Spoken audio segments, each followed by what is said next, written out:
私の名はゴア、地球の征服者だ。マグマ大使。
Rodak unleashes monster after monster, destroying toy trains, model tanks, and cardboard cities. Who can stop them? How about a 50-foot giant who turns into a rocket, or a kid with a flashing light in his head, or an old man who wanders around a cave and bumps into the walls? Are our heroes any match against Rodak and his cunning Lugomen? Find out the Space Giants on the Superstation. From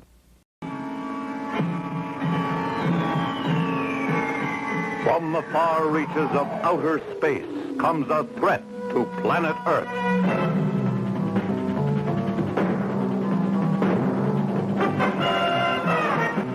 Mankind faces its most powerful enemy, the mastermind Rodak. The Space Giants. Goldar, a 50-foot robot, and his electronic space family are created to defend our world.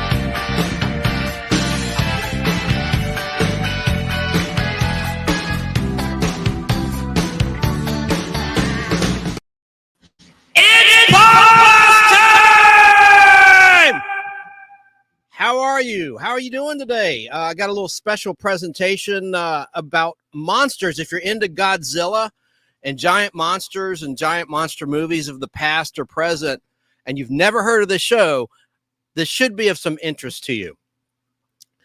By the way, this is your weird, informative, and hopefully fun time capsule of memories of days gone by as we forge ahead together in a game of life, just like the Milton Bradley board game of life. But right now we're talking about life, specifically pop culture history and life experiences that we all have in common. That's what this show, The Nostalgic Podblast, is all about. I'm your host, Chance Bartels. I'm a Gen Xer, and most of you out there that are Gen Xers, or even if you're a boomer, you may remember seeing the show on WTCG, which became WTBS Superstation 17 on basic cable in the USA. Originally, this show was made in Japan, debuting on, of all days, July 4th, 1966. So in this live stream cast, this will be a showcase of every giant monster featured in every episode of this show, which was titled The Space Giants in America. But the original title in Japan is Ambassador Magma. So you'll see each and every monster of that show. And I'll talk about the history of the show in a minute. Let me acknowledge some folks that are watching live.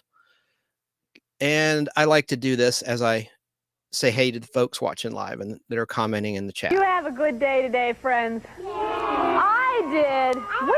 I had a Superman day. You had a Superman day? Well, I'm glad to hear that. Spider-Man day. Good, I'm glad to hear that. Well, you know what? Wait! You know what time it is? It's time for me to see the friends at home in the magic mirror. Romper bumper, stomper boo, tell me, do. Magic mirror, tell me today, did all my friends have fun at play? All my friends had fun today. I see David's having a special day today, and Olivia Joy had a special day on Sunday, and I see Robin had a special day yesterday, and Dana's having a special day today, and so is Reginald and Edward John and Margaret, and I see Justin and Megan and Courtney and Brick and Mark and Rachel and Sheila and Caroline are all having special days, and Cicely and Ashley and Matthew and Jose, and I see Bonnie and Anthony and Joe had special days yesterday, and so did Tammy and Brandon and Gregory, and of course, friends, you know I see you, and I'll see you again. Hey, I want to say hey to Esmeralda, hey to Kay Moonen in Florida. Esmeralda's in Washington State. Hey to Snarky, Snark and Sash. She is in Arkansas State in the U.S. Hello, of course, to our dear My Flock is Everywhere, Sarah in Southern California. And I want to say hi to Chance acting double. I'm kidding. That's me. I kid, I joke. The Nostalgic Podblast, that's me. That doesn't count. But hey to everybody that's watching. Keebler, of course, one of my wonderful moderators. Keebler, Danger No Sugarcoating Truth is her YouTube channel. She's in Texas State. Hey to you. So I appreciate everyone tuning in. And Kay Moonen is correct, referring to the, let me put her or his comment on the, I'm sorry, forgive me, sir. His comment on the screen about Godzilla. Godzilla! Kay Moonen said, if you don't mind, I'll refer to Godzilla by his proper name of Kojira. in the chat. Very cool, very astute. Well, this shouldn't be too long of a show, but I have a lot of material, a lot of clips, a lot of photos, and some interesting facts. I learned a lot when I prepared for this stream featuring every monster in all 52 episodes of the Space Giants. So let me get back to my little script, and I'm going to correct some things that I saw online that were not accurate. Let me just start with this brief history of the show. Ambassador Magma was the title of the series, and that's also the name of the protagonist of Magma in this TV series created by Osamu Tezuka in Japan. The TV series was produced by P Productions, and it aired on Fuji TV from July 4th, 1966 until June 26th, 1967, lasting for a total of 52 half-hour episodes. And 4 episodes would form a story. So they were like movies. It's like 13 movies that consist of 52 half-hour episodes with cliffhangers like Batman had, starring Adam West.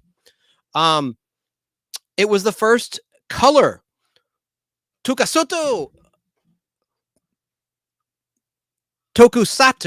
TV series in Japan, beating Ultraman to the air by 6 days. It's kind of like the Munsters and the Addams Family here in America, both premiered within days of each other. Addams Family on the ABC television network and the Munsters on the CBS television network.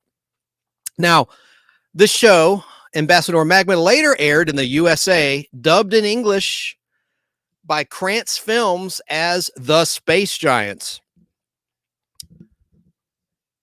Now, the basic plot, there's an alien invader named Goa, Rodak in America, who plots to conquer the Earth. He collects planets, like I collect comic books. And he first warns the Mura family of his coming. And Tom Mura, the father, is a reporter for a worldwide news service. And Rodak wants him to spread the news that Rodak has arrived. And unless you surrender the Earth, he's going to send monster after monster to conquer our planet. And the hero Magma, Ambassador Magma, named Goldar in America, is a 50-foot robot, but he can transform into a Defender rocket. These were the first Transformers, the first Power Rangers. This show was the prototype for all of that.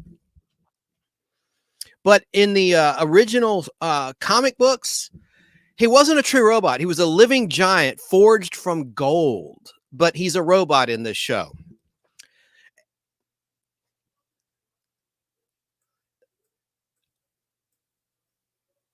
He also shoots rockets out of a panel located in his chest. And he has, believe it or not, a robotic wife who's normal sized, named Silvar, mole in Japanese, M-O-L, mole. And she also can transform into a rocket, and they can fire also gamma rays from their antenna. And in the second episode, a son is created for the robot family in the image of Tom Mura, the reporter's son, Mikko. Now, I'm telling you all this because I'm uploading all 52 episodes. These are in the public domain presently. I'm uploading all 52 episodes weekly on my YouTube channel, The Nostalgic Podblast. So I wanted to show what's ahead and show you some of the monsters and some memorabilia. I am going to talk about Venom K. Moonin. I'm going to have a movie review of Venom 3, The Last Dance. And also I'm going to show you the comic books. I've taken photos of the first appearance, cameo appearances, and the first full appearance of Venom in Amazing Spider-Man. I took pictures of issues 299 and issues 300 respectively. So we'll cover that too after I get through the Space Giants here.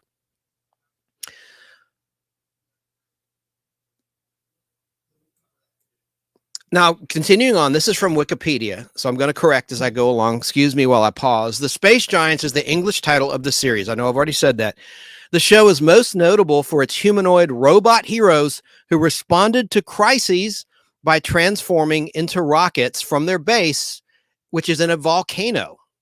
Magma, the Ambassador Magma in Japan, he gets his strength from lava from a volcano. That's why he's named Magma.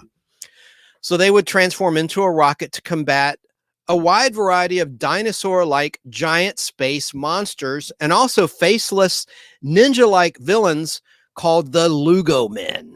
And the Lugomen can assume the identity of human beings. It's kind of like Invasion of the Body Snatchers with the pod people. But what's cool about the Lugomen is they live in a world of 4 dimensions, and they can go through walls. They can walk through staircases. You know, walls can't hold them. They have the power of the 4th dimension, which I thought was really cool and sometimes kind of spooky. They can run into an elevator when someone closes an elevator to get away from them. They go right through the doors in one of the scenes, and they're pretty cool. But they're vulnerable to the gamma rays that the robot rocket family have. And when they get zapped by the gamma rays, they become like a blue ooze when they die. And also the human being they've taken over regains consciousness. The victim is unconscious while the Lugoman who took over the humanoid's body is still alive.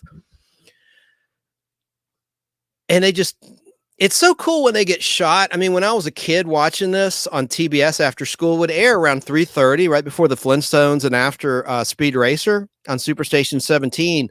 So I loved watching this show. I would run home to watch it, as did many of my peers, mainly boys. A lot of the girls thought it was stupid, and it was fake, but I liked what they attempted to do. This is, of course, long before CGI. This is 1966. And I'm going to show you some clips in a little bit, and I'm going to unveil a film reel I've not shared on any of my YouTube platforms yet. It's brief. It's like a 7-minute reel of some next week previews. And I want to just say this. One of the guys who did the voice of Goldar, Rodak, and the narrator of the show was in Howard Stern's Private Parts. He played the newsman, Summer Stock. Remember that guy? That was the guy that voiced about half of the series. And it killed me because he was replaced. His name is Paul Hecht. He's an actor and a voice talent. Paul Hecht.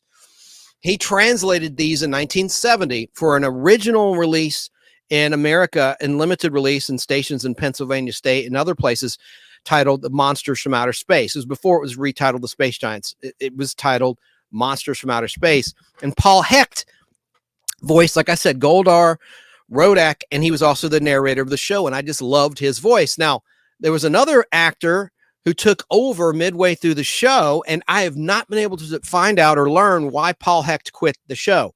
But Paul Hecht, you've seen him on Law and Order. You're not going to believe all of the credits I'm about to mention that he was in. I'll show you his picture, too, when I get to that in just a second.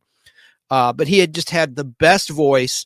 Oh, man, he was in the 3rd episode of Starsky and Hutch playing the DA, the district attorney. I'll show you his picture. Well, I'll go ahead and pull it up right now while I'm thinking about it. This is Paul Hecht. And Paul Hecht, it is in, go to my pictures. There's Paul Hecht. That's the voice of Goldar and Rodak and the narrator of the English version of this show titled The Space Giants. Here's the guy that took over who wasn't quite as good. And his name is Ray Owens. And Ray Owens actually got to do in post-production the introduction that you heard at the top of the show, the 33-second opening, where he talks about Goldar, a 50-foot robot, and his electronic space family are created to defend our world. That's Ray Owens. I wish Paul had gotten to do that. Here he is in Starsky and Hutch. That's the voice of Goldar, Rodak, and the narrator. And I just thought his delivery was better. Ray was a little more exaggerated. Hell, I'll just give you an example right now. I'll play a clip right now. For instance, Paul would narrate also the next week previews to the Space Giants, and most of those were cut from TBS, except for the one for the 2nd episode, which was aired. I remember seeing it at the end of the very first episode of Space Giants. So he was more subtle in his reading, but this guy was an overactor. For instance, Paul would say, "Don't miss the next exciting episode." This guy would say, "Don't miss the next exciting episode." Excuse me. I'll play an example of that right now. In this clip, this is from my 16mm film collection. Nobody has this. I was lucky to find this years ago. And at first you'll hear Paul Hecht. And then at the end, I think it ends with Ray with his exclamation about the next episode, which I just attempted to impersonate for you just then. So let's watch this reel. These are just like quick clips. It's about a 7-minute, 41-second long presentation, but it's pretty cool, and you'll get a sense of what this show was like. The color's red. Sorry about that, but it's better than nothing, and it is in English. So let's check it out right now.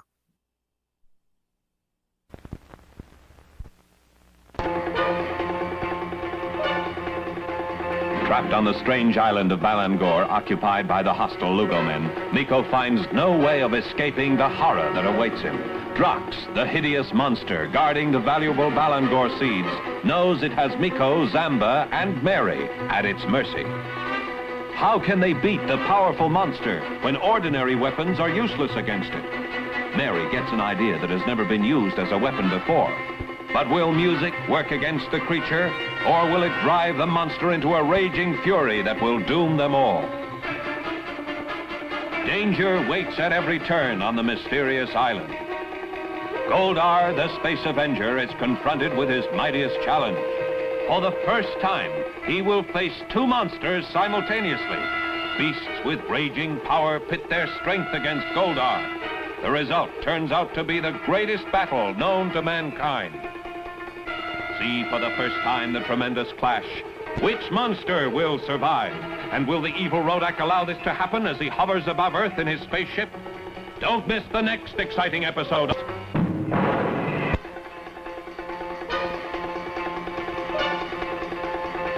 Seeing that Goldar is down, Berdoris takes quick advantage. But Silvar has followed her husband and realizes that it is only she who can save Goldar from Rodak's evil monster. Will Berdoris attempt to destroy her as well?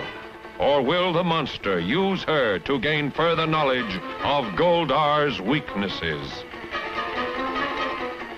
Meanwhile, the atomic plant has been short-circuited, and suddenly a danger far worse than any monster is realized by scientists and officials of the city.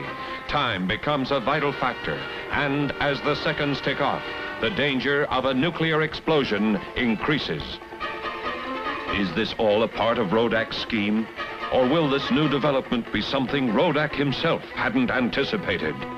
And what of Mikko's plan for freeing Gam and warning Goldar? Will it all be in vain? Does Rodak really have everything under his master control? Don't miss the next exciting episode. In the next episode of Monsters from Outer Space, Mikko is taken to the secret hideout of Goldar, the Space Avenger. You have seen a small demonstration of power strong enough to conquer the entire universe. Will Rodak succeed in his scheme to take over Earth?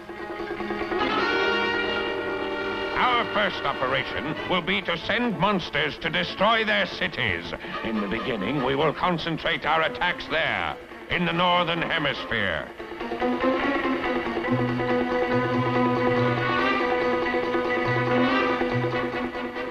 As the Earth panics, the archfiend Rodak presses ahead in his attacks, and Earth itself seems doomed. Is there any way to stop Rodak, the creature who already has conquered most of the universe? In the next episode lies the answer. And what of the wire service reporter Ito Mura, who has been given the biggest story in newspaper history? As he seeks further proof of Rodak's power, will his investigation carry him into the jaws of death?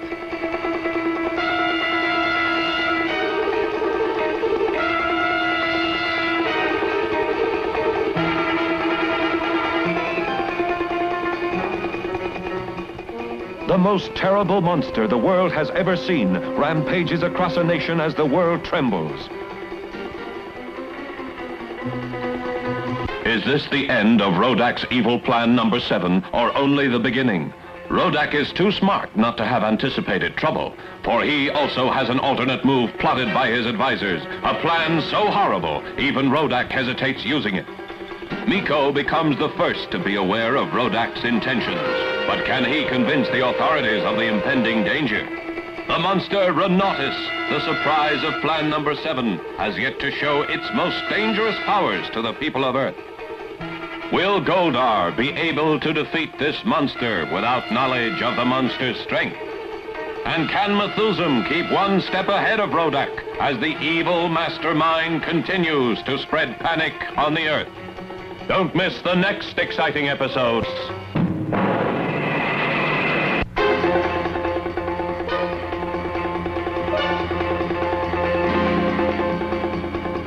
Naranda runs wild. Under Rodak's orders, the deadliest of all monsters attacks everything in sight. Can science discover the secret of Naranda's paralyzing ray? People and machines alike are rendered powerless before the creature's might, as Naranda destroys almost everything in its path. Rodak is aware of every movement, knowing at a glance how quickly his evil plan is progressing to conquer the Earth. Who is the mysterious woman that lures Gam and Mikko into a trap from which there is no escape? What is her secret power that could lead to the imprisonment of Goldar? See why Mikko will be powerless to prevent that from happening. Are the people of the Earth doomed now that the secret weapon to destroy Lugomen was exchanged for a weapon that can destroy the Earth? How much time does man have to survive? As Methusan himself admitted, there is nothing the wise old wizard can do to stop the invasion of Rodak's strange army from the planet Lugo. Will the Space Avenger be able to stop the rocket in midair? Or will its thrust be too powerful? For the shocking result of the strangest of all challenges, don't miss the next exciting episode.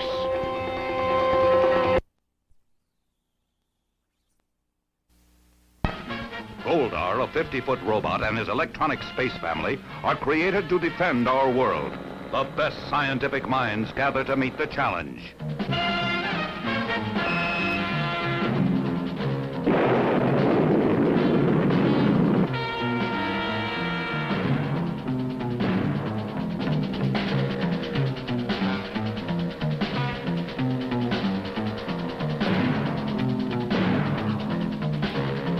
Rodak's forces from outer space arrive on Earth in many strange forms.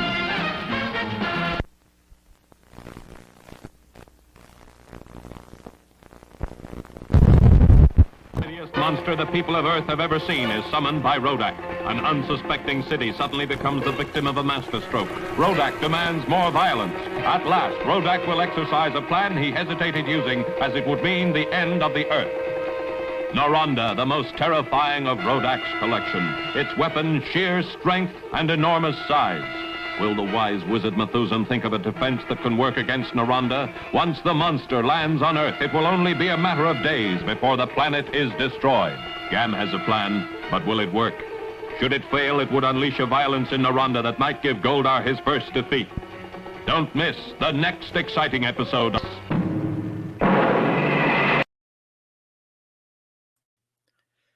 Well, dang, that wasn't the right reel, because the one I was thinking of, I have another reel, then a third reel. You hear Ray Owens go, "Don't miss the next exciting episode!"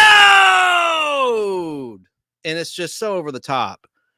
I want to say hey to Tracy's Fractured History and More. Hello to you. It's nice to see you.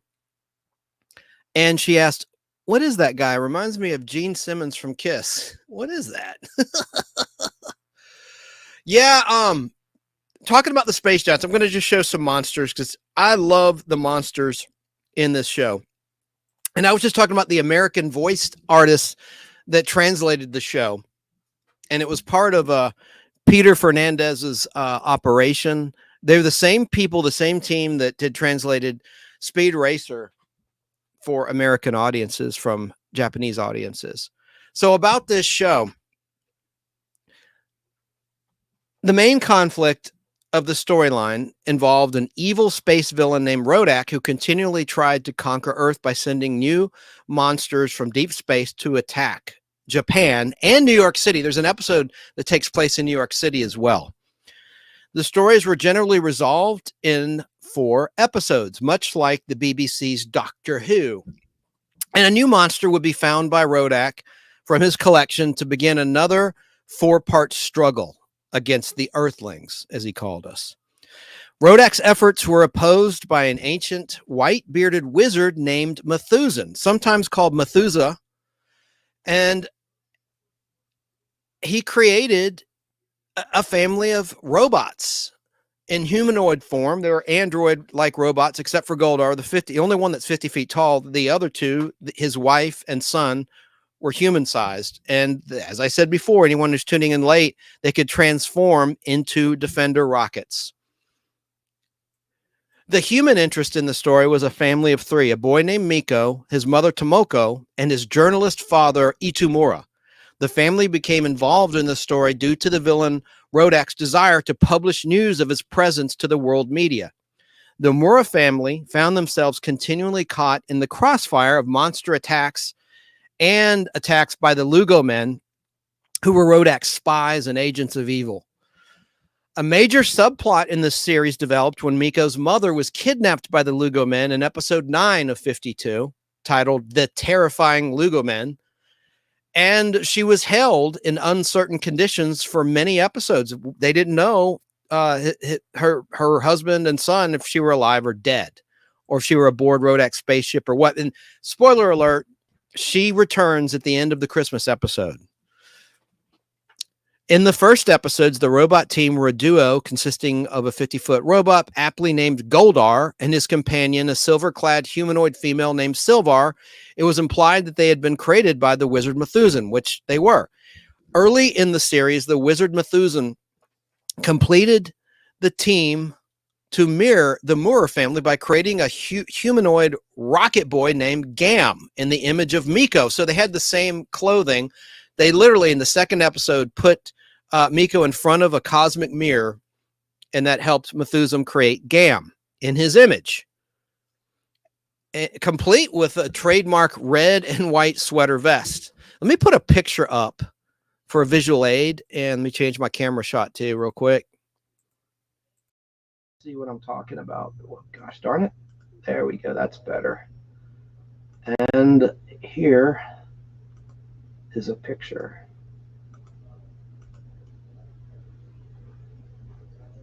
One moment. Let me get the picture. Gosh darn it. Yeah, here it is. Okay. What you see there, that's the first monster on the left. It's a dinosaur monster, as you can see, a prehistoric monster. What's cool is in the very first episode, Rodak, to mess with the minds of the Mura family, at 6 o'clock in the morning, he instructs Mikko, he contacts through a phone call from one of his enemy agents to the Mura family. Rodak will arrive at 6 a.m. Be ready. And what he does, he transforms their neighborhood into prehistoric times with dinosaurs, and it's quite a cool illusion. And there's Rodak, anyone who's watching, above Goldar, and he looks very satanic. I mean, you talk about shoulder pads. He's got like spiked shoulder pads, and as well as devilish eyes. Let's see. Uh-oh. Did my sound goof up again? Let me check something. I got a weird text. Oh, it did. Thank you. Hey, thank you so much for telling me. Thank you. This StreamYard has been goofing up lately. Like last time, I want to apologize. My entire show, practically a 5-hour show, had muffled sound, except for Tom and Al when they came on. Anyway, so thank you so much for texting me, Sarah in Southern California, that StreamYard, when I changed the camera shot, had defaulted to the bad mic. Wow. I got to keep my eye on that. All right. So, I'm almost done with the history of the show, and then I'll show you every monster as promised, and we'll talk about Venom, and we'll look at some comic books, as including the Space Giants comic books. There's 2 of them. So let's see. Yeah. All members of the robot team of Goldar, Silvar, and Gam were capable of transforming into rockets, identified respectively by gold, silver, and red and white colors. Each had bulb-tipped antennae protruding from their heads, capable of discharging directed blasts of gamma rays. Goldar and Silvar were capable of firing missiles from their chest cavities, but Silvar was only shown doing this once when she destroyed Lugomen on a boat. She blew the boat up. A regularly featured plot device was Mikko's ability to summon the robots. I haven't mentioned this yet, by blowing a special high-frequency supersonic whistle. Once to summon Gam, twice to summon Silvar, and 3 times to summon Goldar. I already mentioned this, but the first show aired in Japan on July 4th, 1966. And its international title was Space Avenger. One episode was dubbed for international markets, the Christmas episode, as a test. And that actually was, and original. All right, it was titled Space Avenger. I have it on 16 millimeter film, and I'm going to put that on my channel eventually. That particular version, and then I'm also going to do the aired version from the WTBS WTCG days, the Space Giants days. But I do have that Space Avenger test episode, or pilot, if you will. It's actually the 25th episode of 52, the Christmas episode, and it was titled Space Avenger, dubbed for international markets in English. Originally intended to title it Monsters from Outer Space. You heard that at the end of that preview for the second episode, where that's the only time it wasn't edited out. And the only time that a next week preview aired on TBS was for that second episode. And you heard in the next episode of Monsters from Outer Space, you heard some splices, and that's where they cut it out of later previews. You heard like space or space, you heard like the end, like they cut out the Monsters from Outer Space for the Space Giants run for the stations that did air the previews, but TBS never did, except for the preview for the episode 2. Now, the entire series was dubbed into English by Bernard H. Schulman's Lakeside Television Company, which is a distribution house, and it was syndicated to a number of U.S. television stations in early 1970. I heard it was 1972, so I'm going to correct Wikipedia here. 1972 is what my print sources say is when Space Giants was first distributed to smaller stations, long before it debuted on Superstation 17 WTCG, later WTBS, in 1977, when Star Wars was such a hit. Ted Turner and his people, his program director, were smart, and they scooped up inexpensive, cheap, if you will, programming that dealt with outer space and monsters and things that the kids at the time seemed to be into when Star Wars was such a smash success at the box office, being the #1 film of 1977. Now, according to Wikipedia, in September 1970, these stations, WSNS TV in Chicago and WTAF TV in Philadelphia, Pennsylvania, got an initial run of Monsters from Outer Space. Now, the show was not distributed widely to U.S. television stations until the late 1970s, after Star Wars was such a smash success, when it became a staple of Superstation TBS in their afternoon programming lineup. 52 half-hour episodes were made. I know I'm repeating myself, each running 25 minutes. So these were cut to about 22 minutes, 30 seconds for airing on Superstation 17. Our friend of the show, Al Hardy, a founding member of the Nostalgic Podblast, probably did some of the editing and splicing of these episodes. He cut out all the next week trailers that I have in my collection and whatnot.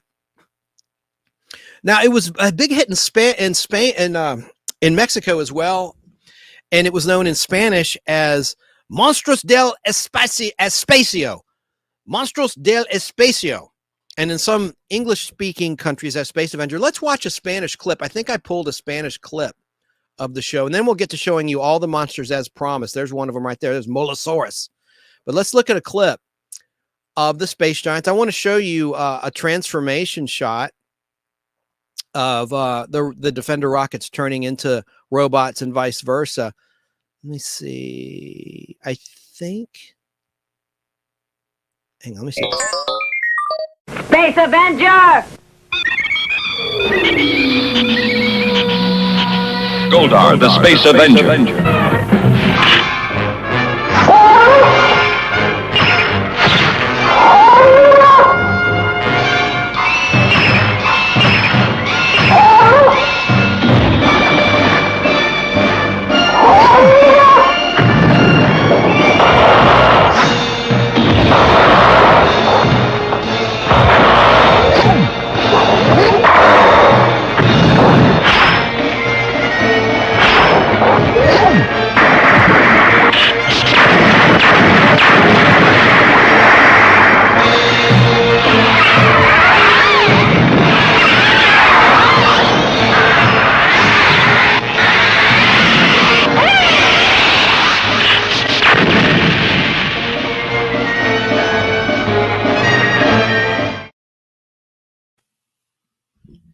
Now, let's watch a scene in English with restored video. Now I want the Earth more than ever.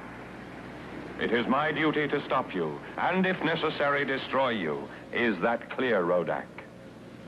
I accept the challenge, Goldar. It will be most enjoyable.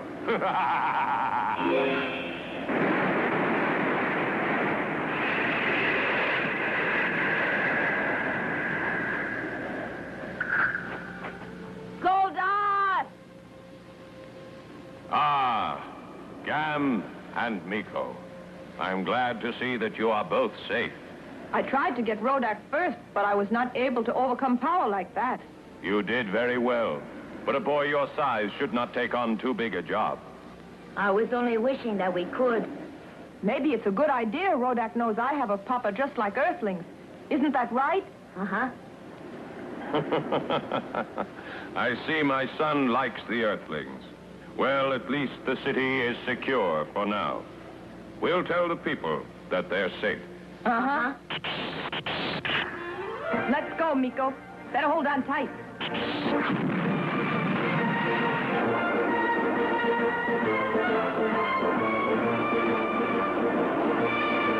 Look, a boy is sitting in that aircraft. My boy, I tell you, it's Mikko! Mikko! Attention, ladies and gentlemen. This great city is now safe, and the gratitude of our people is evident, and everyone is very relieved.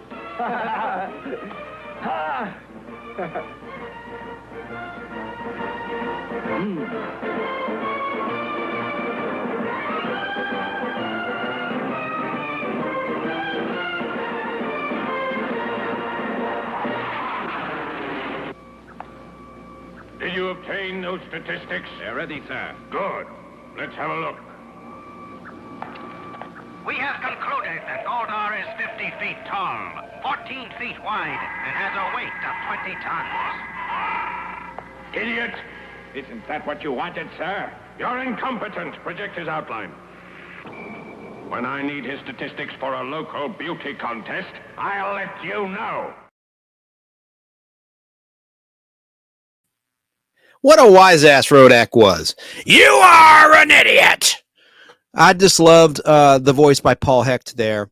All right, and I did find the Spanish scene. I wanted to give you a sample of the English dubbing. So here is a scene in Spanish. ¿Quién es el niño? Un humano llamado Nico. ¿Él es tu amigo? Sí. Hola, ¿cómo te va? ¿Quién es usted? No tengas miedo.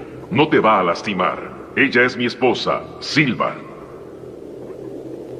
Goldar, no debiste haberlo traído aquí.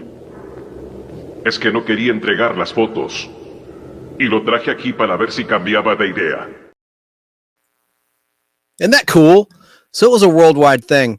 Here's a 20-second clip of some transformation shots of our heroes transforming into rockets. Let me acknowledge some comments, though. Hello to Xavier. Xavier Azadi says 6 years old back in 1978 to 1979, watching on WTBS in Atlanta after school, the Space Giants. I'm in Atlanta, too, and I did as well. And remember, it was Speed Racer and the Flintstones, that afternoon lineup. Let me just acknowledge some comments. Rodak looks like Gene Simmons from Kiss to me, said Tracy's Fractured History and More. That's pretty funny. Never thought of that. Esmeralda said to Tracy, I must confess, most of these monsters make me giggle. Yeah, they're just giant rubber monsters, dudes in suits, obviously. And Tracy also said, Goldar looks like David Bowie. Yeah. And she also said, I love monsters. Yes. And Tracy said WSNS was channel 44 back home in Chicago. Yes, I know you're in Florida now, but you are from Chicago. I know I'm always interested in your anecdotes about growing up in Chicago. Danny Staten in South Carolina says this show reminds me of Ultraman. Yes, and Ultraman debuted in Japan 6 days after the Space Giants did on July 4th, 1966. That's when the Space Giants debuted in Japan. All right. Tracy also said about my StreamYard glitch. She said StreamYard screwed me over today. I was on Tug's show. Trying to remember the name of his YouTube channel. Tug, The Unapologetic Geek. That's Tug stands for The Unapologetic Geek on YouTube. I was on Tug's show, and it just wouldn't let me use my computer to get on. Instead of StreamYard, I yelled out loud. Wow. That's tough. That sucks. I know, because it was using my computer mic last Sunday when I did a show about the best monsters on television and the Twilight Zone and the Outer Limits and et cetera, et cetera. You could still hear me, but it sounded like crap. Jerry Dobson, watching in the Facebook live stream, says, I hate having writer's block, so I'm here. Yeah, he's writing a novel. Jerry is in Michigan State. Esmeralda said, please leave a like here and also on Chance's other channel, Chance Acting Demo. Thank you so much. She's in Washington State. Tracy said, that's funny. A Japanese Abraham Lincoln. Oh, God, this is great. Let me see here. Okay.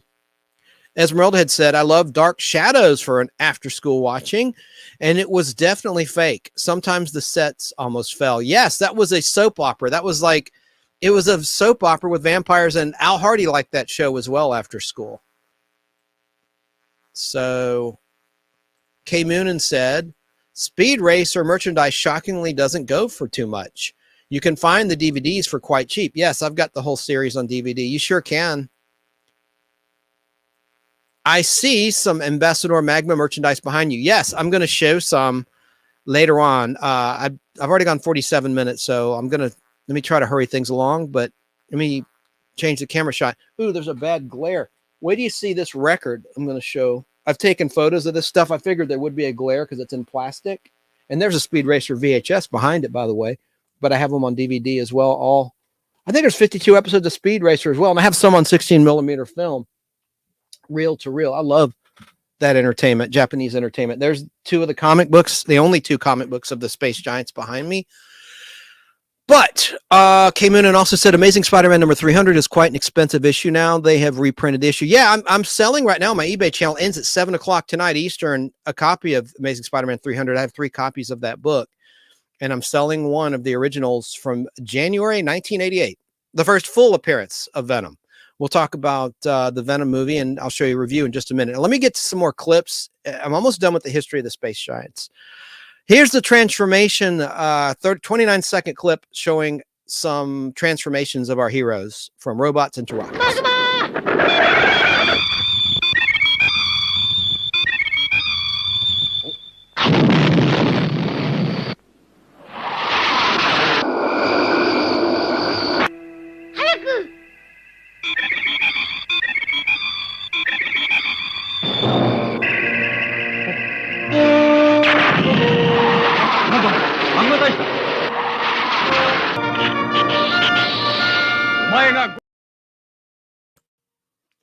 Here's another 20-second clip.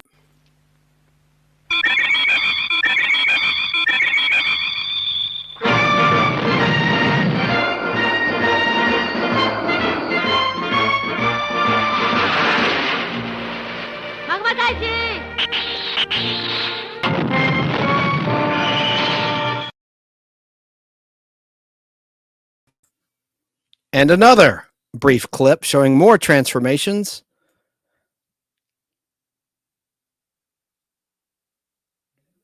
Oh, gosh.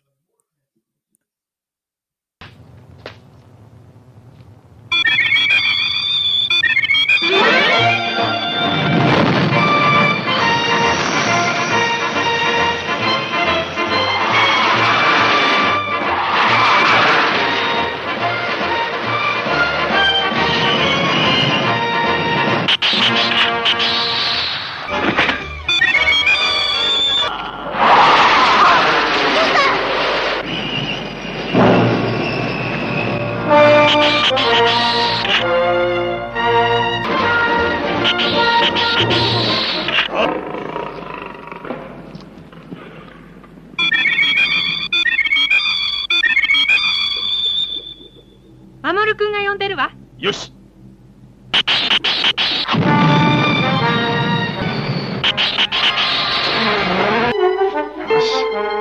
頑張るんだ。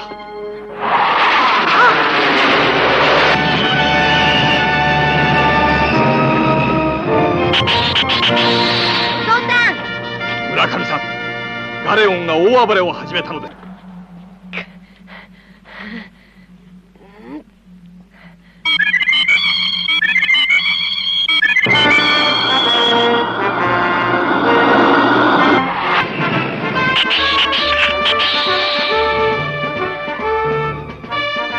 ガレオン！逃げよう。そうだ、マグマ大将も。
I love that. I thought that was pretty interesting for 1966 technology.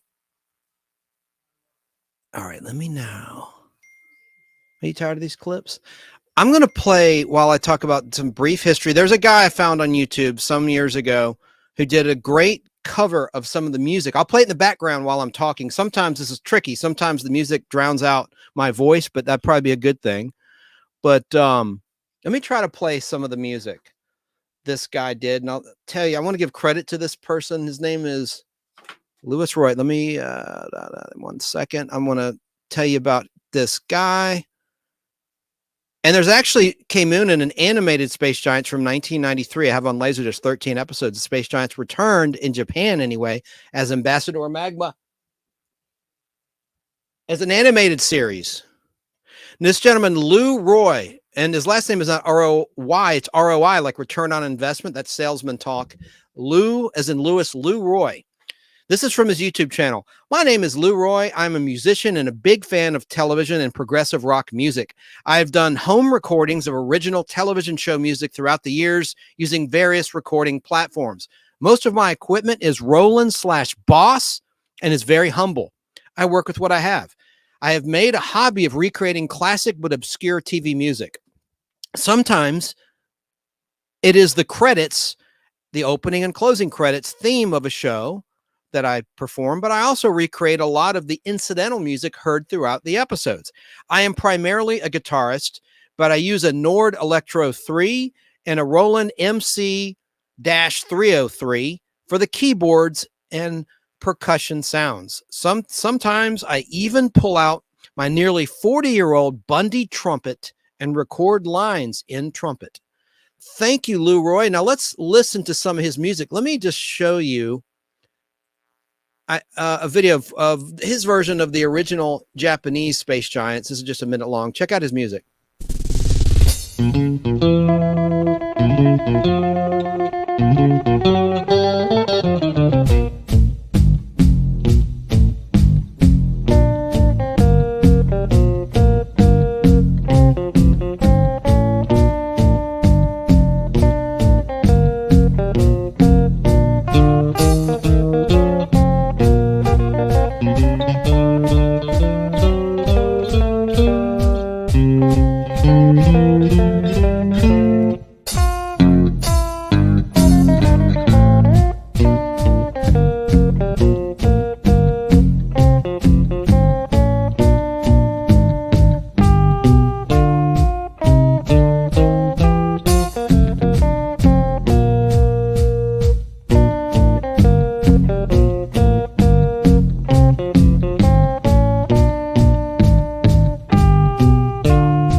Yes, that's very sentimental to me, and I thought he did a pretty good job. That's the Japanese original opening music to the Space Giants. He also did a 30-second cover of the American version of the Space Giants that aired on WTCG Superstation 17, as BK on the air mentioned in chat.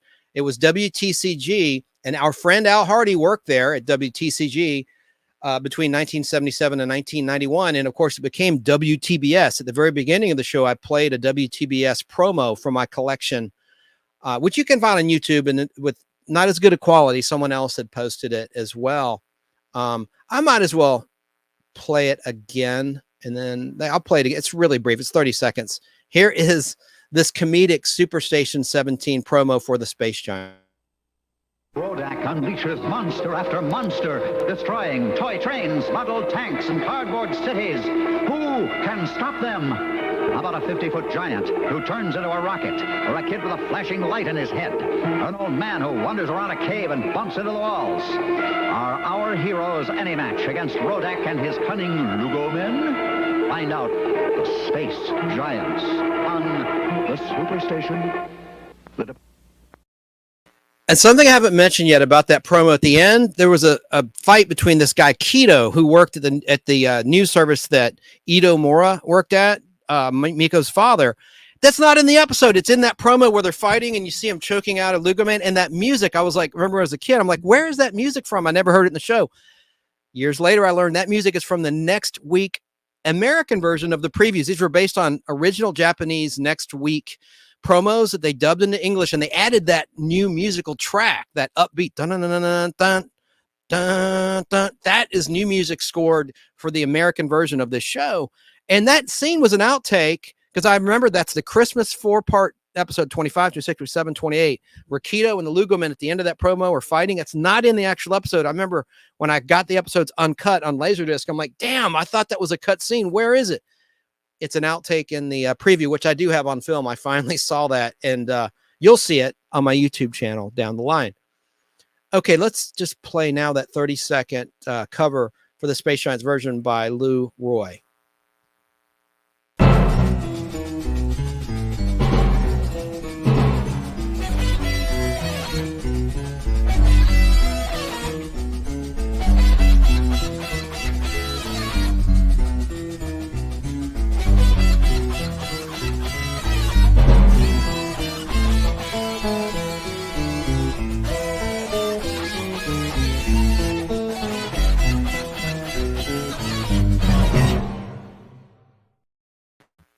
Great job, Lou Roy. I love that. That sounds really cool. I mean, I don't think anyone else has ever done a cover of that. It's not a scorched earth show. I mean, there's not enough about the Space Giants out there in cyberspace or online for that matter. More and more is turning up, and I want to do my part because I loved this show, and I've collected as much memorabilia as I possibly can from it. And I'll share some of that in just a little bit. I'm going to play a little bit of the end credits from Lou Roy of the Space Giants. And then I'll finish my history of Space Giants and show you every monster in this show that I promised. Every giant monster in the Space Giants. I have some nice pictures to share with you. And then we'll get to the Venom Last Dance movie review and other things that we'll talk about today. We've gone an hour, so cool. Here's Lou Roy's cover of the Lakeside TV Space Giants end credits.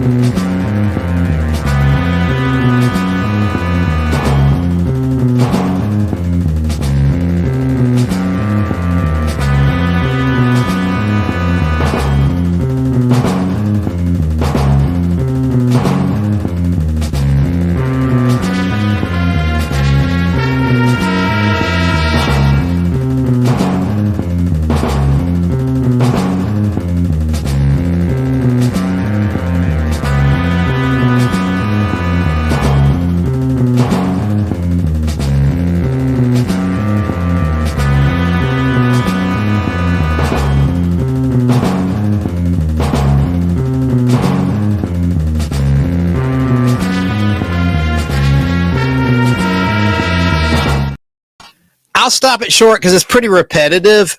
Tracy said, I love that music. It's cool. I agree. I like the original, and I like these covers that Lou did. Let me I don't think I played this yet. I want to play a clip now that shows the cast then and now of the Space Giant. This is fun. Let's watch.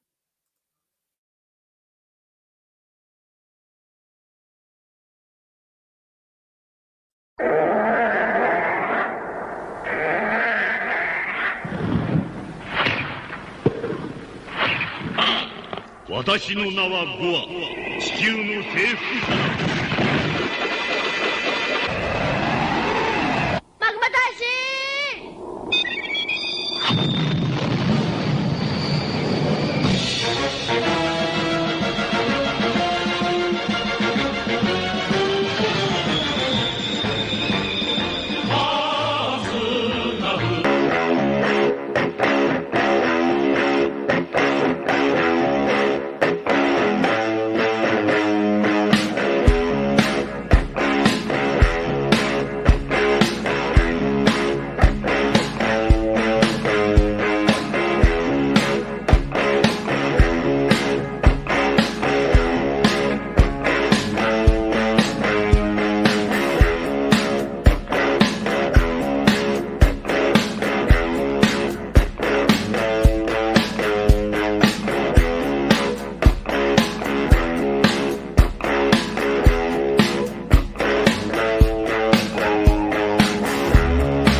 That's pretty cool. I really like that video. Obviously, it's not in English in terms of the text, but you could see the pictures of the actors then and now, and I like that a lot.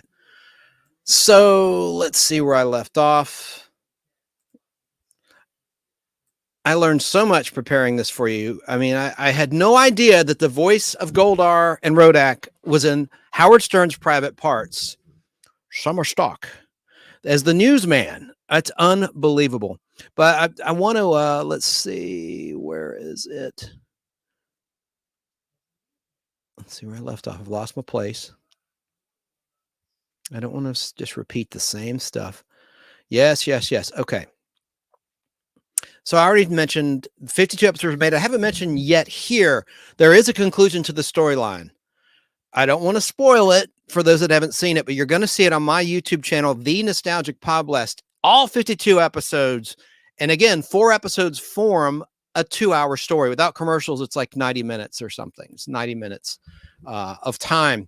And I do 2 episodes per upload. And I try to have the whole story up within that week. Like maybe like the old Adam West Batman, I'll have 2 episodes.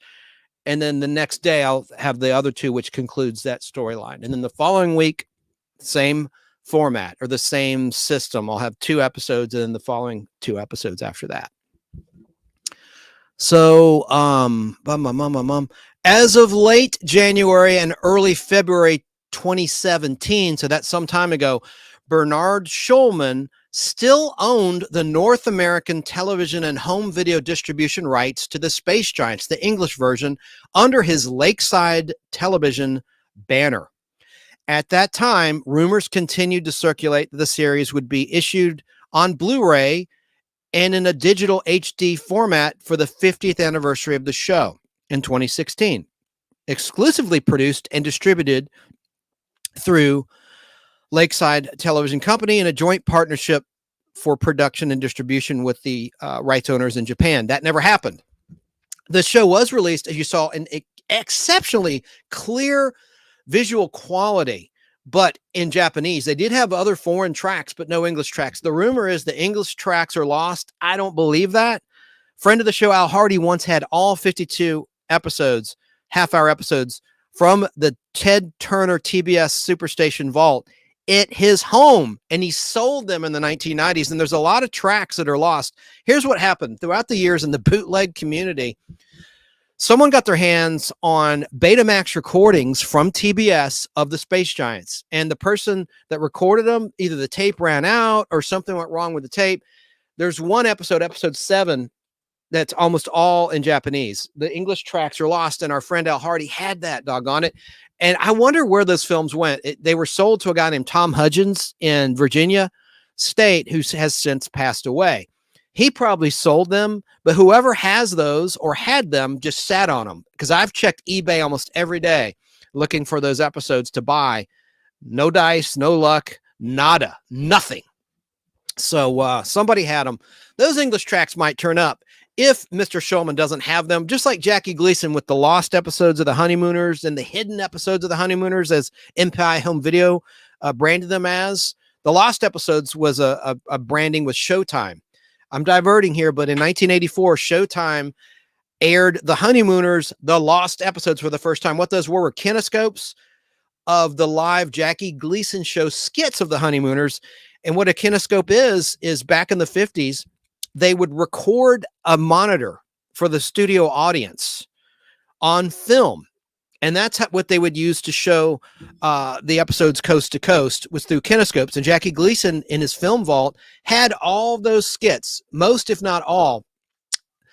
Probably all of them, and then some of the films went bad, but he had all of them. There's one that's never been found, Easter Hats. It was like the first Easter skit of the Honeymooners in the Jackie Gleason show. I've been looking for that forever, but MPI Home Video released them after the Showtime initial release, and then TBS aired them in half-hour format, and they would edit them down. They would do a 2-parter of the Honeymooners hidden episodes in many cases, so you could see the whole skit. But they would have a long, like, summary, just because they had to time it out, you know, so it'd be 22 minutes without ads per show for TV syndication.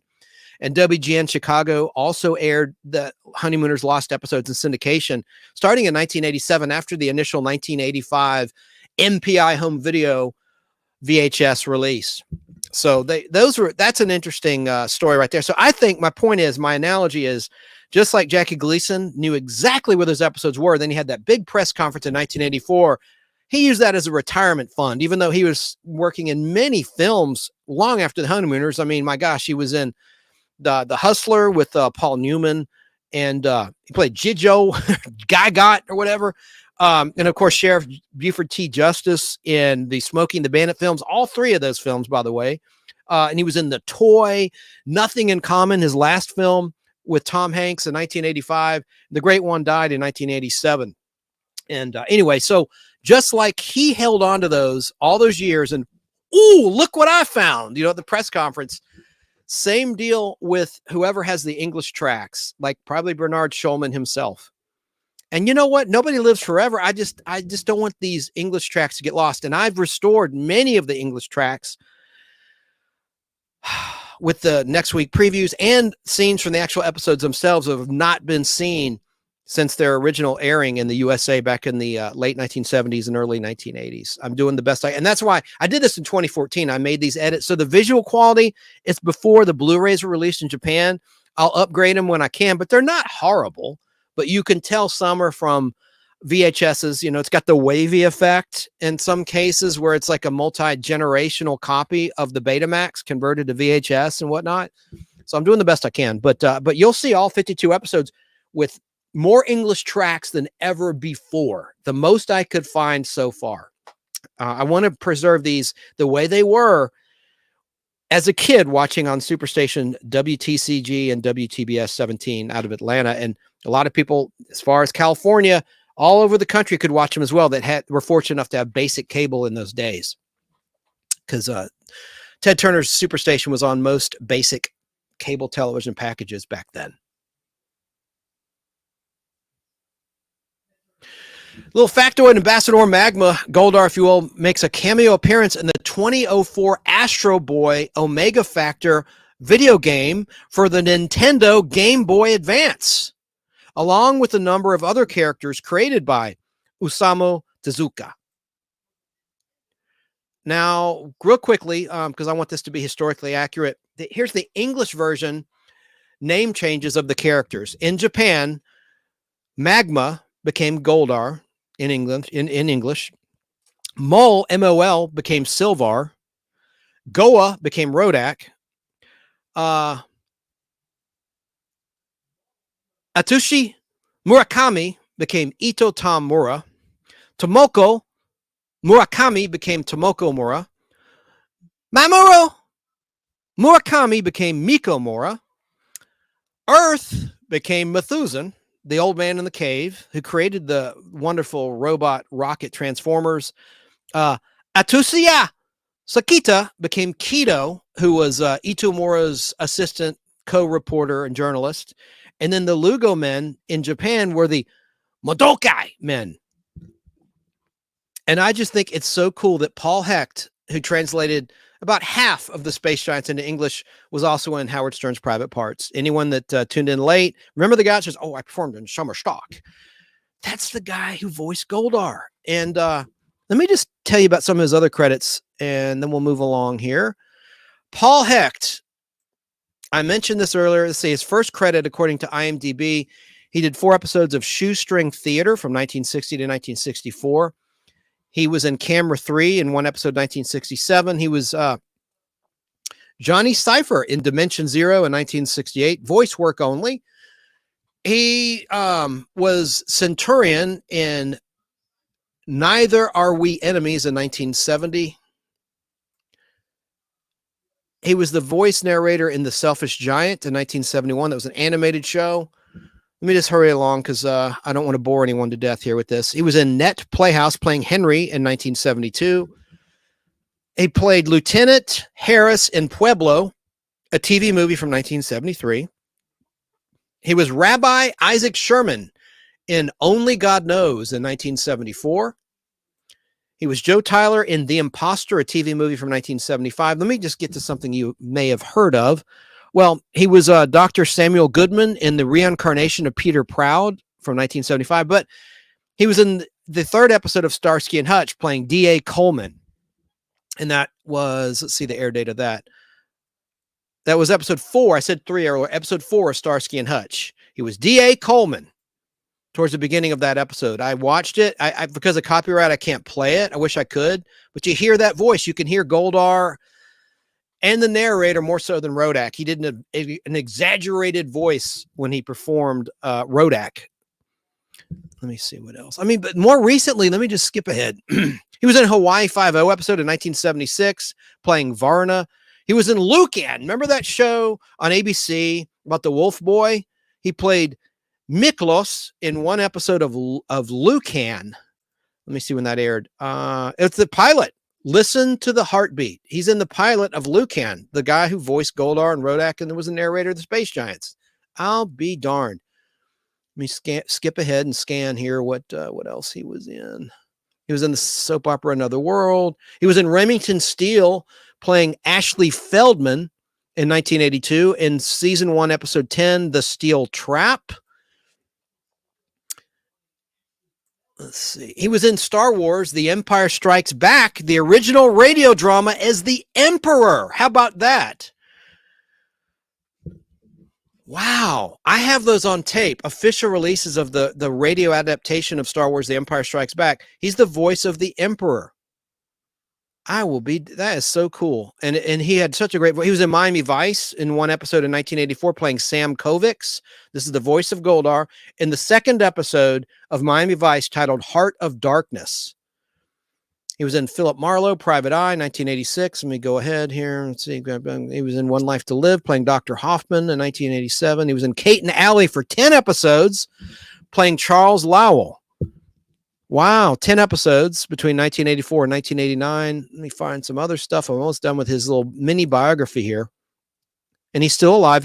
In Return of the Jedi radio drama, he reprised his voice role as the Emperor. Oh, you want this? And then he played Ross Buckingham, the newsman, in the movie Private Parts in 1997. Talked about that several times. He was in Law and Order Special Victims Unit in 1999 playing Robert Sidarsky. And let me scan on ahead. He was in Queer as Folk in 2004 playing Fenderman for one episode. He was in Law and Order again in 7 episodes between 1991 and 2005, playing 3 different roles in 3 different episodes of Law and Order. And then the last credit is Spells, a video from 2011.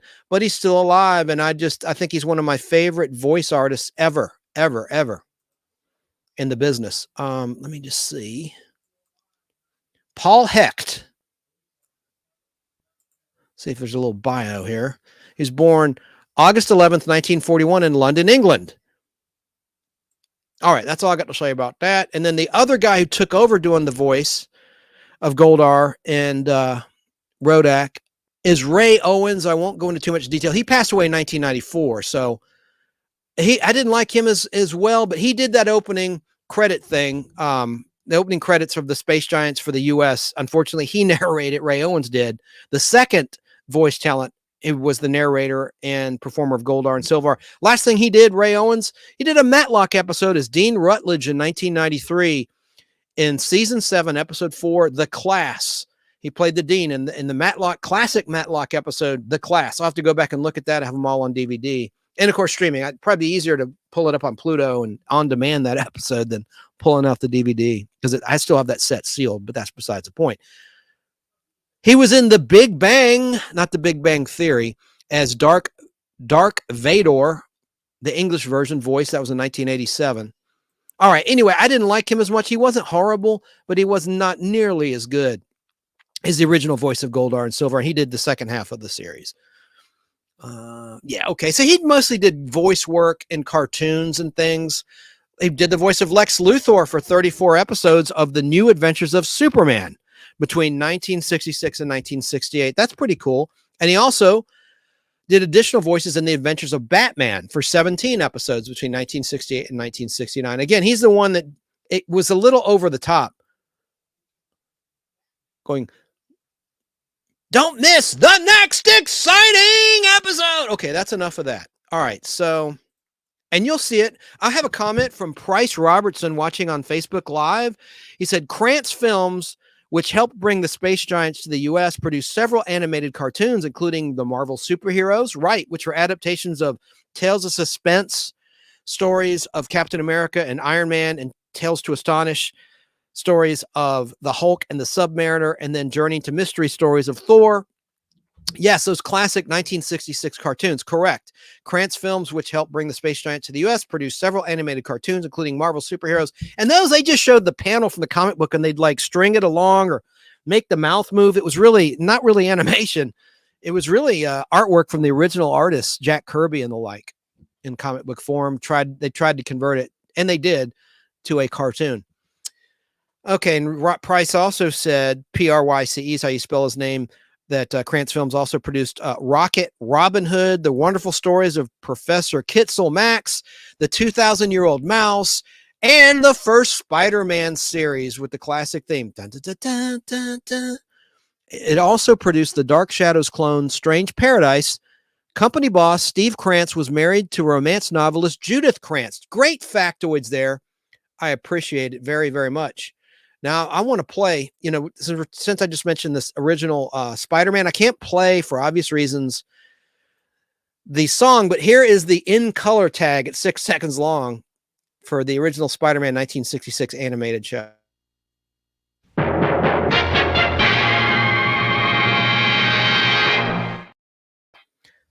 And I was so happy to see that in the second Spider-Verse movie. They played that, so that's cool. All right. Let's see where we're at with the Space Giants. So I told you about the characters' names in the English version versus the original Japanese version. I can't even pronounce most of the original actors' names. You saw them on the screen earlier, so we'll skip that. Now, the 1993 animated Magma Taishi series. I'm going to show you that really quickly. There's 13 episodes. OVA anime. It was a remake produced in 1993. And the series served as a retelling of the original series, the Space Giants, as it were, if you will. The OVA was produced by Bandai Visual, Tezuka Productions, and Plex, and was directed by Hidehito Uda. And there was also a comic book. Let me show you those Laserdiscs really quickly. They're right here behind me. Here are the Space Giants laser. I'm going to try to play the opening credits while I get that down so you don't have to see my big fat butt.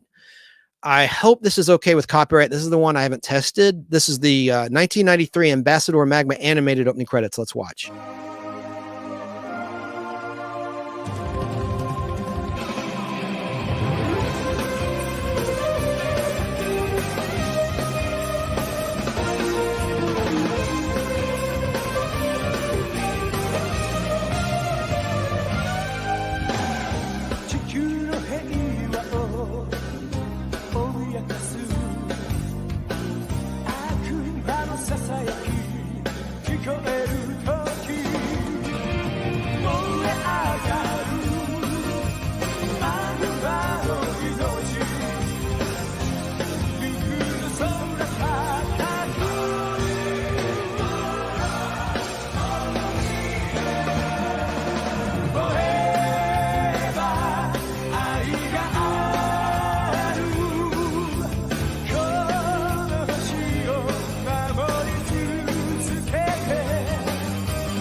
So I have the Laserdisc and the VHSs of them. Here's one of them, Ambassador Magma on Laserdisc.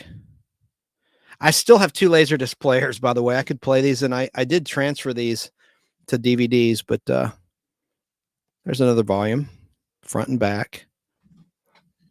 Look at Rodak's eyes. I didn't mention this on volume 1 there. See behind? I like the way that was drawn. It's kind of cool. And there's another volume of Ambassador Magma, the 1993 animated version of the Space Giants. Here's another. I won't show them all, but this, you see the animated Rodak better there with his fanged teeth. And part of his pointed ears, the points are cut off. Sorry about the glare. There you see him. There you see him. There's Rodak. There's the animated 1993 Rodak. So there's that. Now, let's talk about the comic book briefly, and I'll show you some pictures of the comic book from my collection I took for y'all. And then we'll get to Venom in just a sec. Oh, shoot. I didn't upload it yet. Not a problem. There's Paul Hecht. Hello, Paul Hecht's voice. I said that like 8 times now. Okay, I'm uploading a picture of the comic book. It's behind me, though. This was from 1979, this comic. All right, there it is. Let me change my camera shot and I'll tell you about this comic book and show you a little more of the comic book.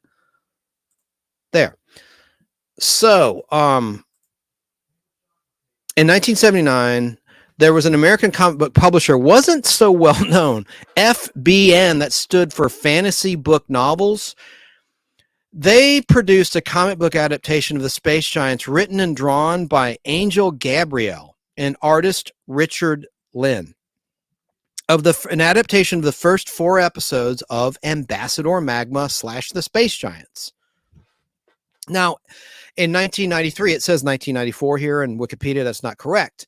In 1993, Gabriel did another Space Giants comic book, one-shot comic book published by Boneyard Press. I'm going to show you that too. So let's look at the inside of this comic.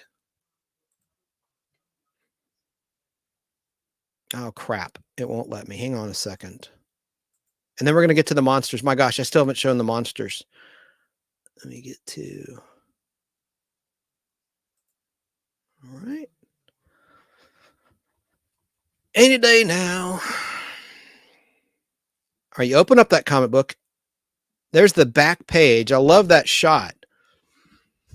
And that is something I need to explain. Oh, and someone in chat mentioned the toys. We'll get to that too. I do have some toys. Oh, it was Keebler. She mentioned the Space Giants toys. So here's some of the comic books. Let me take that off and we'll get to the monsters. My gosh, I'm all out of order. You are out of order, sir. Your Honor, he's out of order.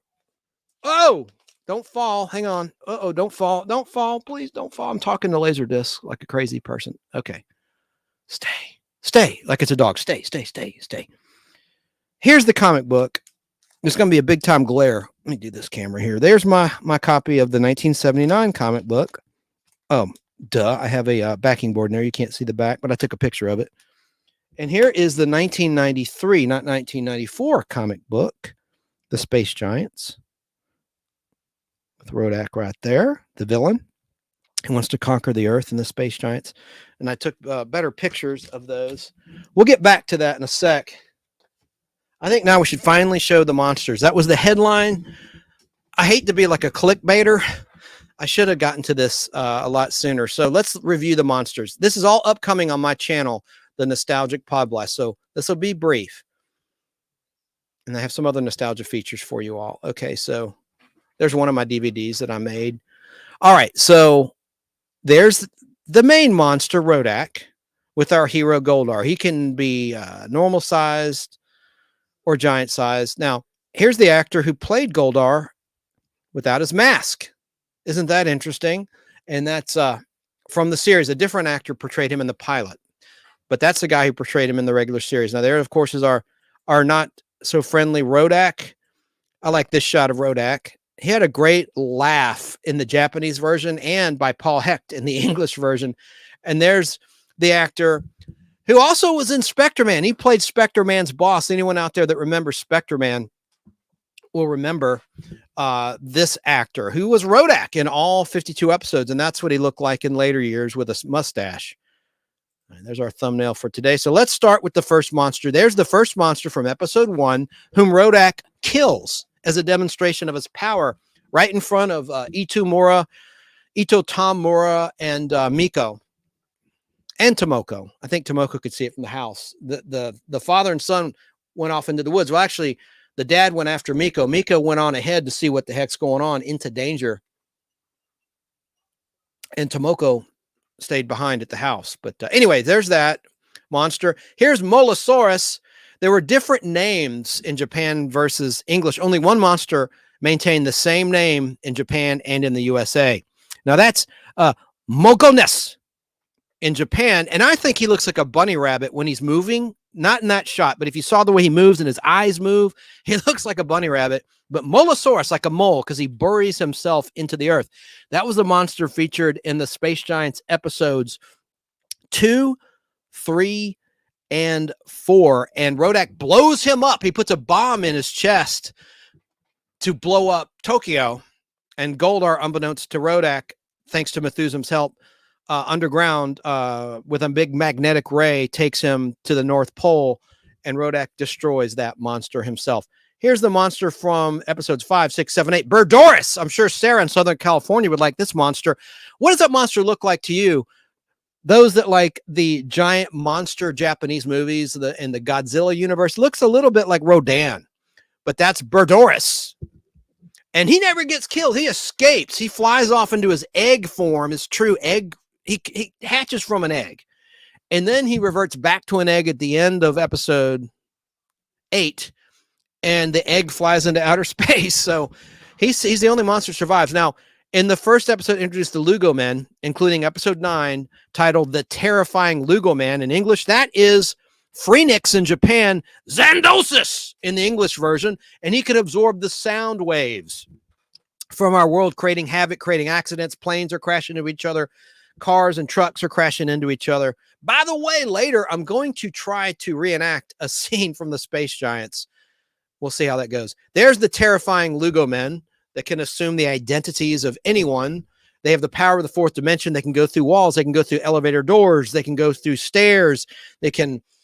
Oh, they're just really interesting characters. I've never seen, to my knowledge, any character that could do that could go through walls like that. That's not a ghost anyway. That's a living creature from another world. All right, so in episodes 13, 14, 15, and 16, you had this monster, Terron, who looks like the monster in the first episode, but it's not. This is the heat monster. Aeron is his name in Japan. Terron is the English version's translated version of the name. Look at them side by side. There's the monster from the first episode on the left, and there were modifications for Terron that you see on the right. So there's that monster, those monsters. Now, what's interesting about the next episode, you had this monster, Garyon. Garyon is the Japanese name of this monster. It looks a lot like Molosaurus, like they just put like made him look like an armadillo.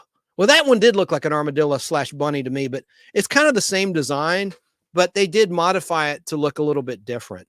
And that's in episodes, which I'm going to debut on my channel probably today or tomorrow. And that's a great story where Rodak is spreading a disease all over the earth that transforms humans into Lugomen, and it turns them blue.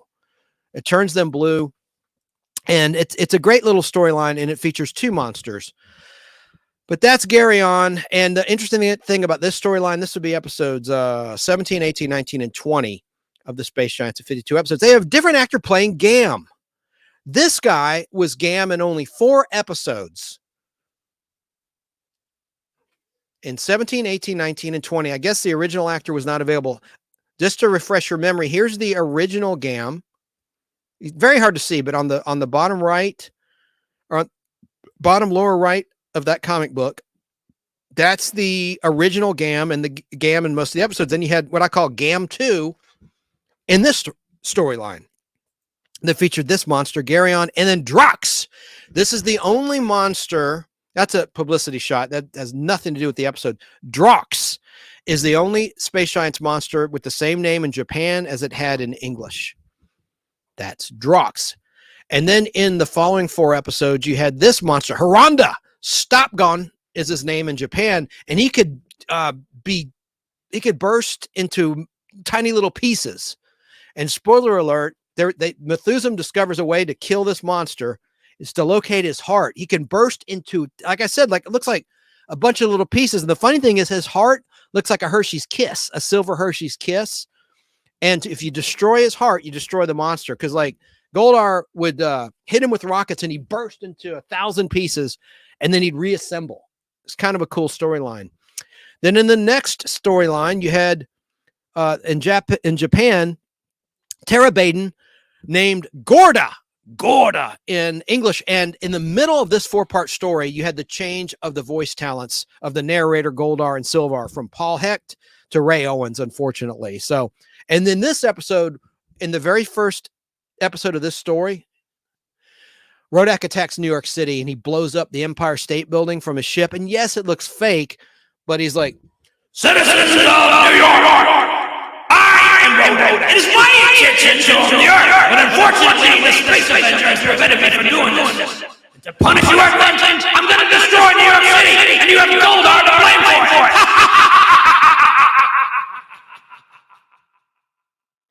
Or words to that effect.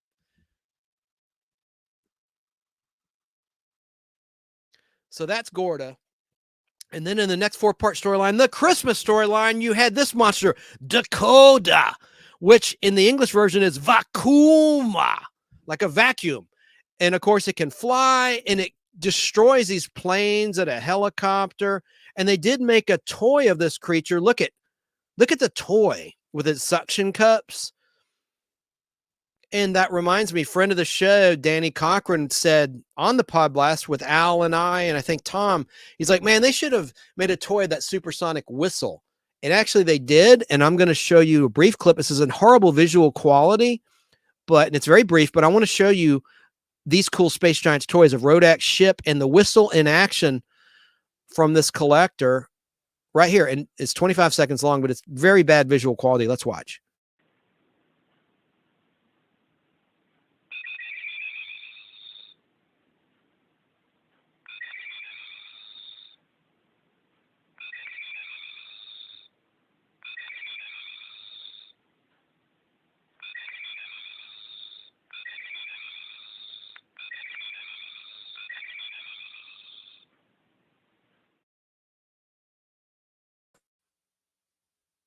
Pretty cool, huh? Let me check my settings now. Okay, we're still good. Let me change my camera shot. I got to get my hands on that toy. That video is from like 12 years ago that I found. I think that's pretty neat.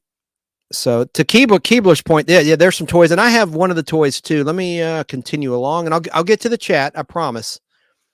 I just got to stay on target. Stay on target. Stay on target. We're too close. Stay on target. Little Star Wars reference there. At the end of A New Hope. So there's Gam II. There's Garyon. There's Drox.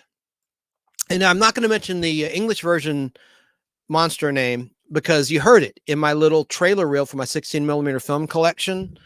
I actually played where you heard the English version of that monster's name. So go back, rewatch Crew, or if you tuned in late, if you want to see the name of that monster. So in this 4-part storyline, the Christmas one, episodes 25, 26, 27, 28. By the way, episode 25, it's very violent. There was violence that was cut from the American version. They showed drive-by shootings, all sorts of violence, which you will see on my YouTube channel, The Nostalgic Podblast, when I get around to it. But also, this is one of the stories that also featured 2 monsters. You also had this one, the Black Giant, Gore, in the English version, but in Japan, he's the Black Giant. And there he is, destroying a plane, just like Vakuma did at that same airstrip in Tokyo. You also had this monster, Sasoragius, or Claw in the English version. That's kind of a basic name for a monster. Claw. Let me change my shot so you can see my little fat head.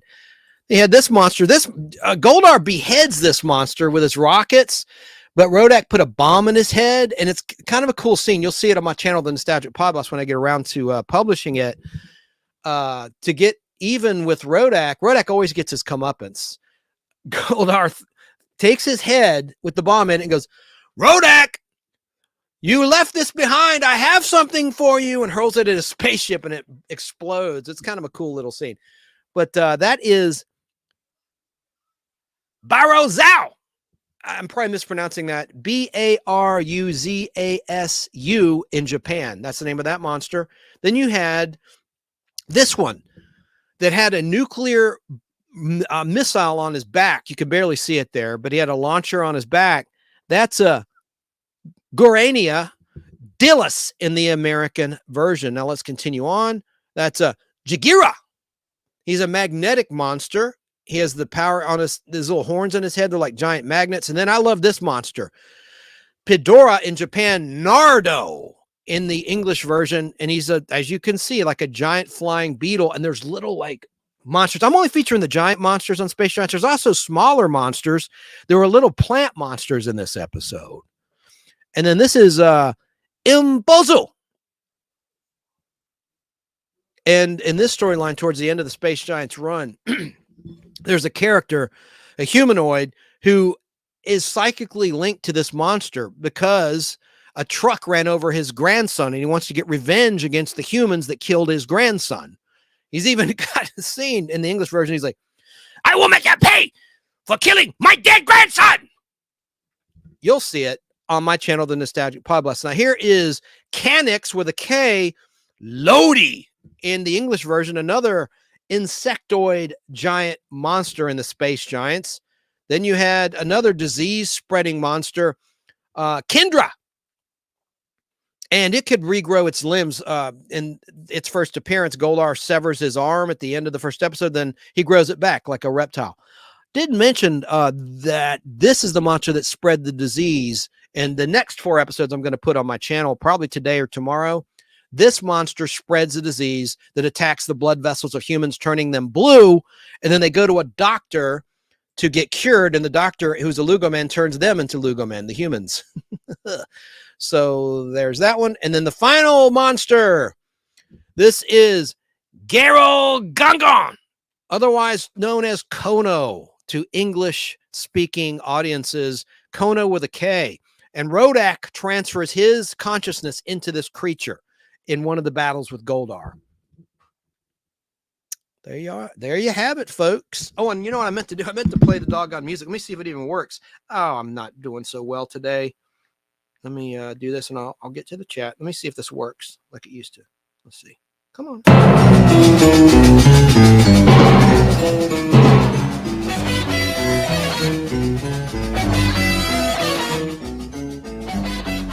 Yeah, it's working. It's working. Can you hear me? Check, check, check.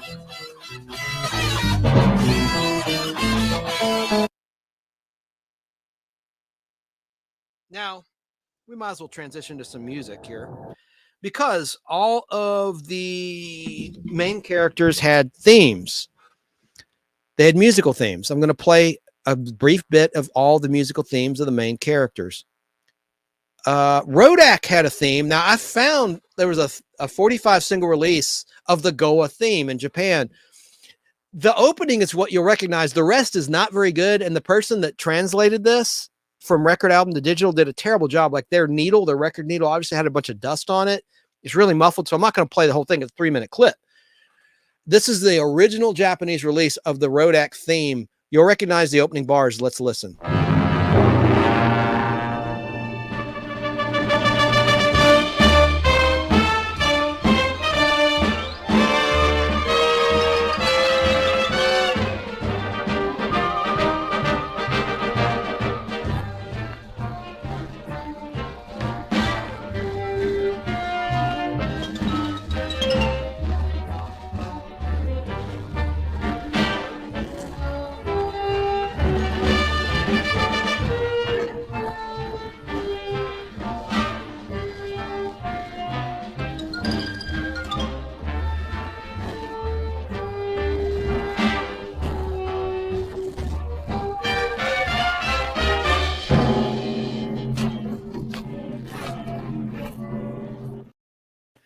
See, it's not like the version in the show where it went like this. It started with,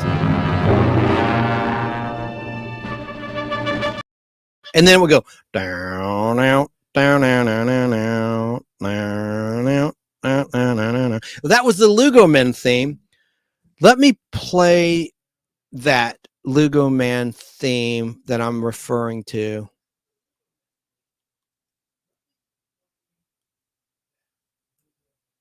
Darn it, I think it's here.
Oh, I'm back.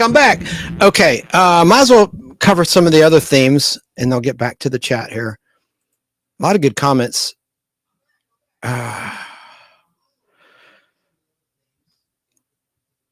Here's the Methusan theme.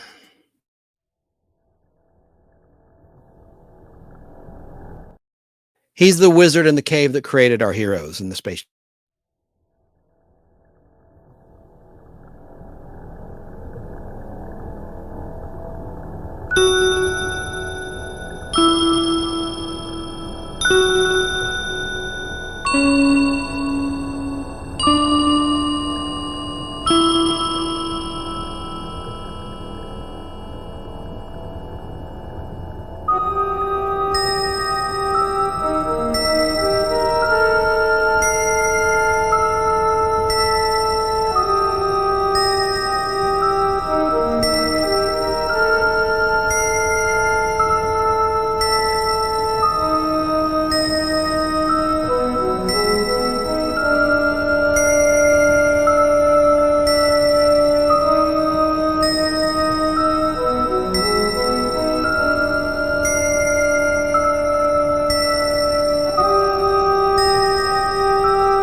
All right.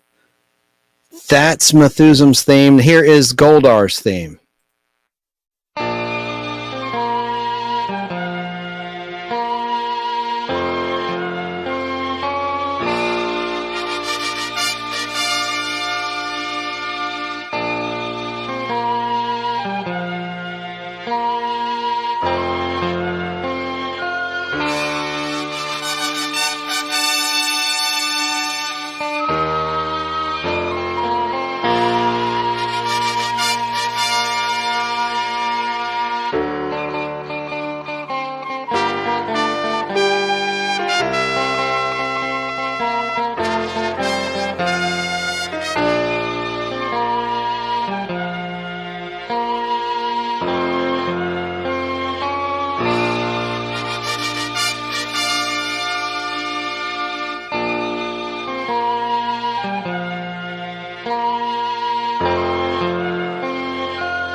That's a little bit more familiar. And then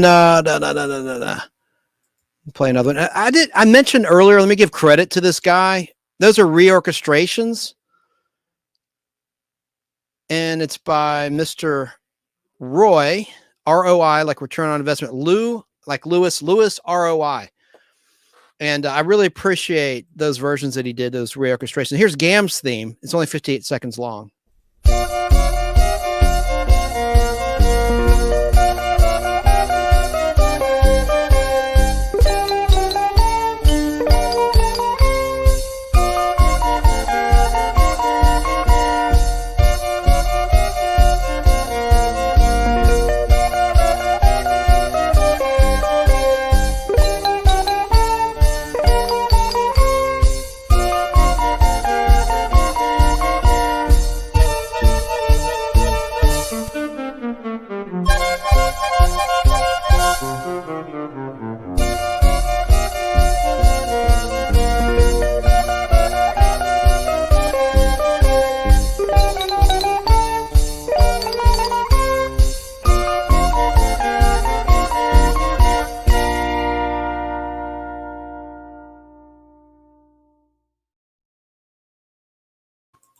I like that. Now, some interesting questions. Yes, Tracy, some of the cast members are still alive. Remember, this was produced in 1966 and 1967 in Japan.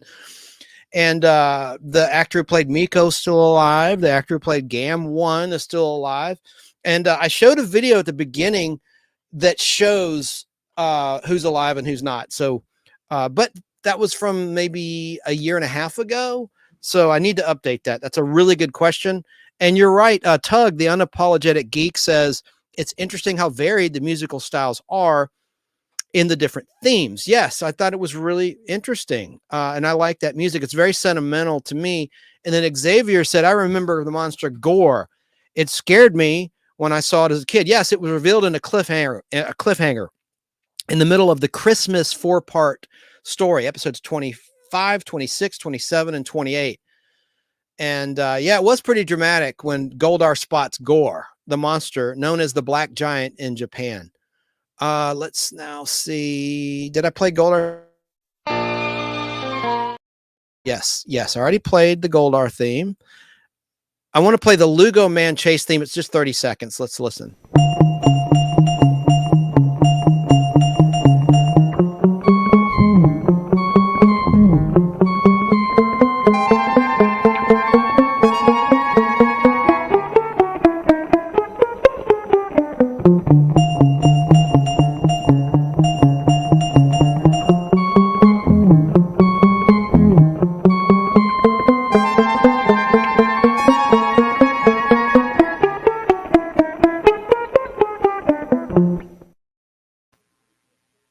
It's very dramatic and familiar music. 48-second clip. I want to play this of Lou Roy's reorchestrations of the incidental music and main themes of the Space Giants, Ambassador Magma, Taishi, or Ambassador Magma in Japan. Here's Crisis, 48 seconds long. Anyone who knows this show will recognize this cue. Now, after I've published all 52 half-hour episodes of the Space Giants, because they're in the public domain, that I re-edited just for you all and for myself back in 2014, rewatch this. It'll make more sense, those that have never heard the show, that took an interest in it and watched it for the first time. But anyone who has watched it will recognize this 48 seconds. It's called Crisis. Oh, where'd it go? There we go.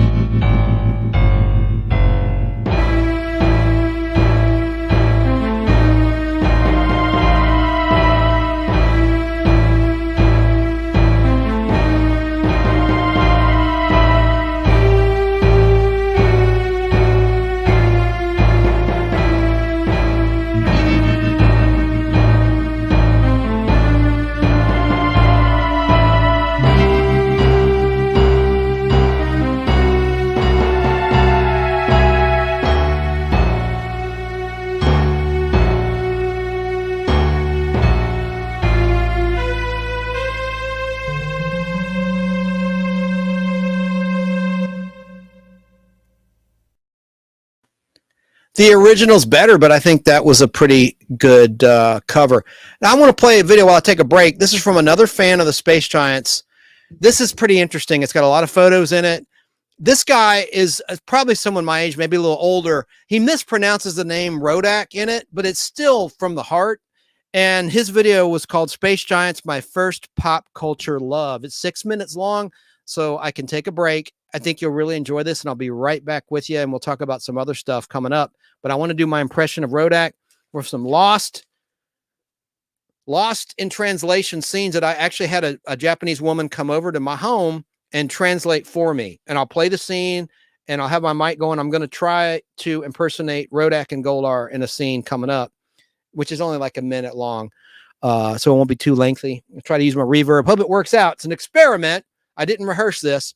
But now let's look at this. Another Space Giants fan who was a child at the time.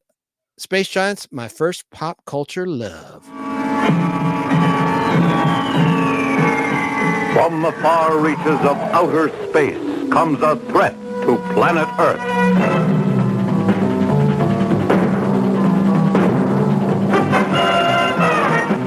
Mankind faces its most powerful enemy, the mastermind Rodak.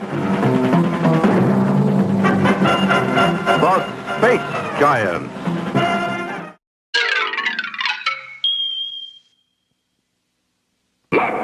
There's a jet bomber carrying one. I want you to steal that plane. Yes, Rodak. Growing up, I was really unaware of Japanese TV shows.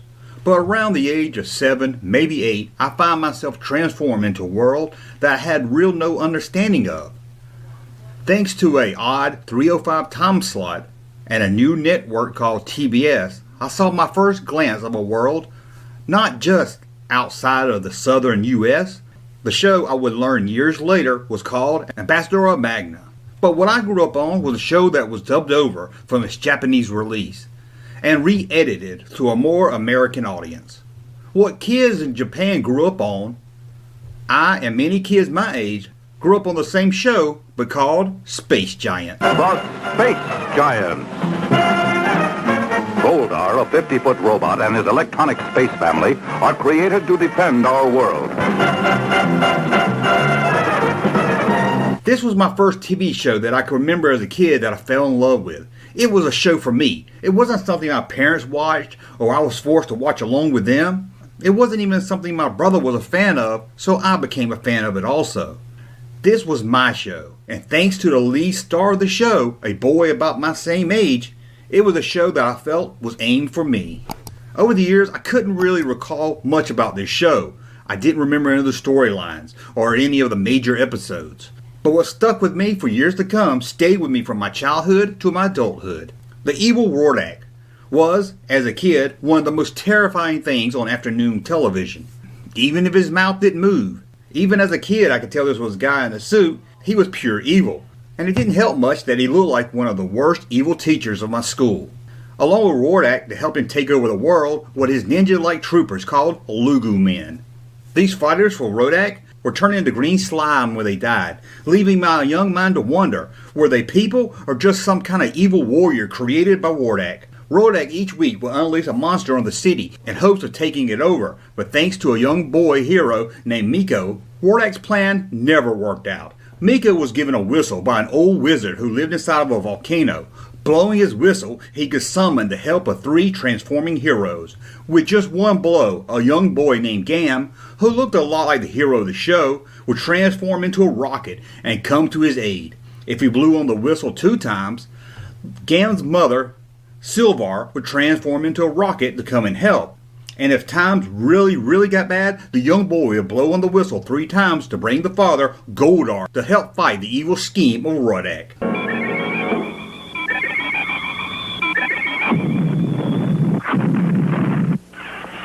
I called Goldar. Gam. Now I think there were some toys from this show released in Japan, but as a kid, I didn't see any in the US, and what I wanted more than anything in the world during this time was one of those rocket whistles. Still to this day, I would love to have one. This show quickly went out of my life as quickly as it came into it. Either I stopped watching it or it went off TBS not long after I fell in love with it. It seemed like I was only into this show for about a year. As I grew older, I almost forgot all about the show, other than the names and some small details. Throughout the 80s, I never saw anything about the show or even heard anyone talking about it. It wasn't until the late 90s, while at a convention, I found an old VHS bootleg of the show. This homemade box, the cheap VHS tape, it was clear this was no official release and recorded off TV back when it aired on TBS. I slammed down $20 for a chance to take home a show that I loved as a child and I was ready to love again. Once back home, after popping in the VHS into my VCR, I sat back and I quickly learned, you can't go back to your childhood. This show wasn't the show I had built up in my mind. It was not the greatest battle for freedom on television I thought it was. It was bad effects. It had a hard to follow storyline. It was cheesy. It was cheap. I never got why kids in the 90s loved the Power Rangers. But once I saw Space Giants as an adult, I understand why kids growing up in the 90s loved the Power Rangers, as this show was kind of the Power Rangers of the 70s. Now I understand why kids like something that would look so cheesy and cheap, like the Power Rangers. Watching this show as an adult, I can't get into it the way I did as a kid. I can still love it for the memories it gave me. But now I can see the faults that I didn't see as a kid. But this show wasn't aimed for the adult me. It wasn't aimed for the young man closing in on 30. It was aimed for the 11-year-old boy who could overlook the dubbing audio, the cheesy effects, and the weak storyline. There's a charm and love for this show that most people couldn't understand if they didn't see it with their young eyes in the late 70s. Space Giants might not be the classic I remember, but it's a part of my childhood just as much as a Darth Vader action figure or a mixed up Rubik's Cube. Well, in the comments below, let me know, did you watch Space Giants? What did you think about it? And as always, please thumb up my video so I know you like my content, and subscribe to the channel, and I'll be back again soon. Junkman. Thank you, Junkman. I thought that was great, and I concur. Except I like the effects. I know they're like little, as it said in the promo from TBS, they're toy tanks and cardboard cities, but I still liked it a lot.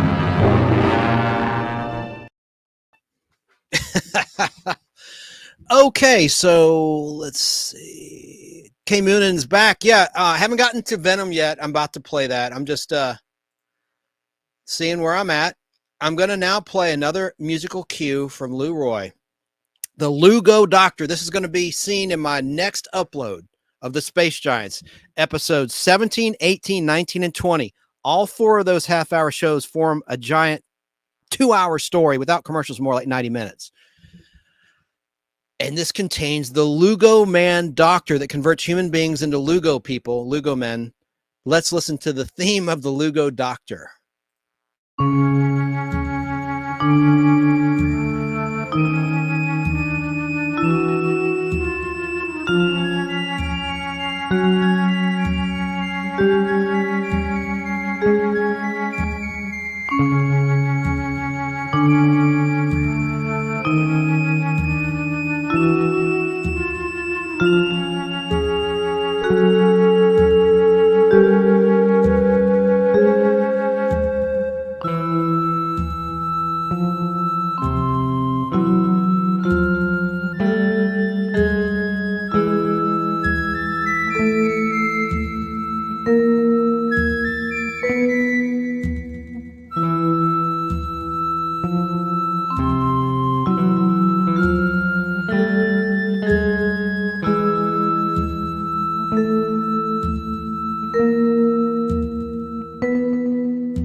Pretty cool stuff. Okay, so let me see what other Space Giants thing I had for you in the video side of things.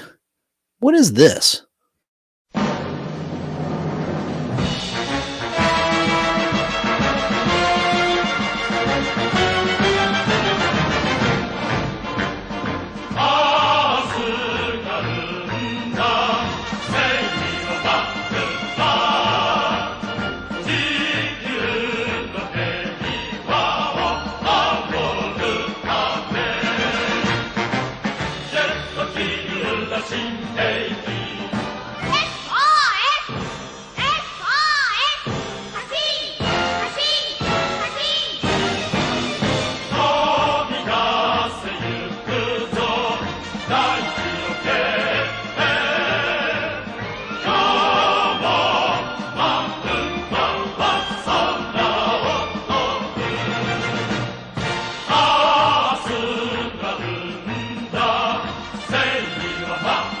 Bye.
日が暮れやかわいいガムも眠くなる優しいママに抱かれて夢は宇宙をゆらゆらゆらりゆららガムガムゆらりゆららガムガム優しいママに抱かれてゆらりゆららガムガム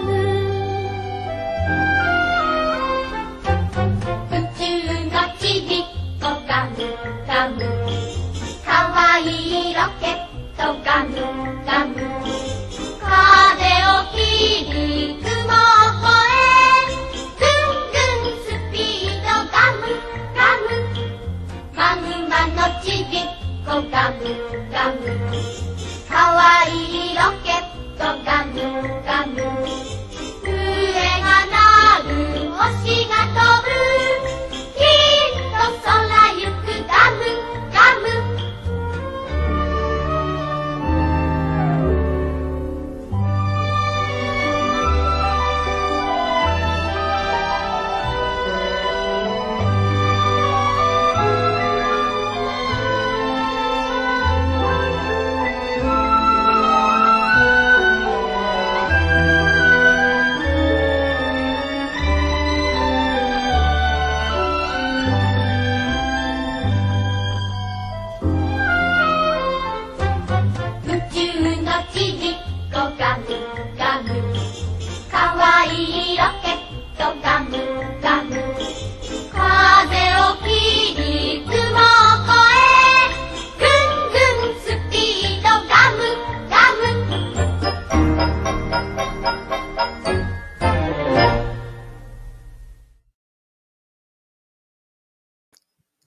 That was a 45 single record release in Japan, and I love the images contained. You saw some Japanese memorabilia and merchandising. And I want to say hi to Pizza. Put his comment on the screen. Pizza 33 is here. Hello. Hello, Pizza. Thanks for tuning in. Pizza says there is a great show called Jiban. Wow, what's that about? I'll look it up. Wow.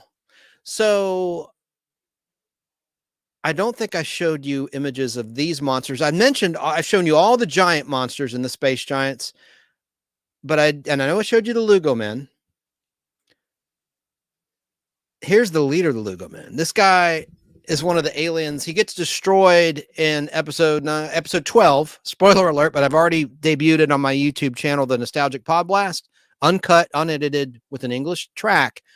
This is the Lugo person that took over Mikko's mother's identity. And he was discovered at the end of episode 9 of the Space Giants. And he gets his, but I thought that was a cool little mask, cool little TV monster right there. So, you know what I need to do, though? Is show the comic book. I promised I'd show the inside of the comic book. I did show you this part of the comic book from 1979. Let me see. Let me upload another photograph. I'm like maxed out on photos. It's a long story. I showed you the Vakuma toy. I can delete that. Let me just do some deleting.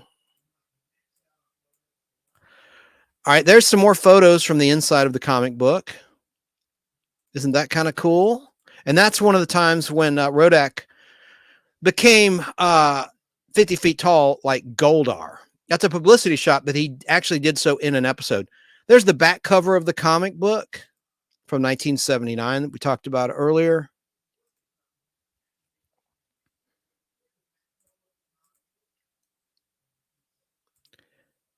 And there's the comic book from 1993, not 1994. Look at that cover.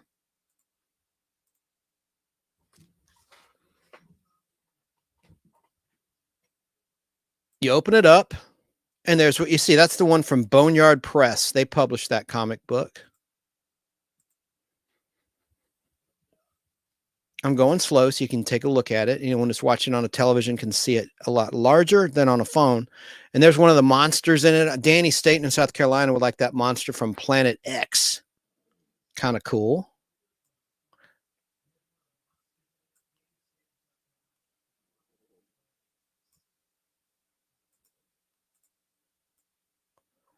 Now I want to show you. I'm uploading pictures. I only have 3 more pictures to upload here. And then we'll get back on track and we'll talk about the new Venom movie, Venom: The Last Dance, and something that happened on Wheel of Fortune. Now, this is interesting. This is in my collection. This is a 45 record album that was released by a punk rock band. This has nothing to do with the Space Giants except for the image of Goldar. But he's purple there. He was miscolored. Misappropriated. They misappropriated his color. What the hell? How could you do that to Goldar? I'll show you the back cover of that 45 record. It's right behind me on the shelf, but I didn't want there to be a glare and all that jazz. But I got it at Book Nook here in Georgia. Look at the band. They look pretty scary themselves. They look like Lugo people. There's the band.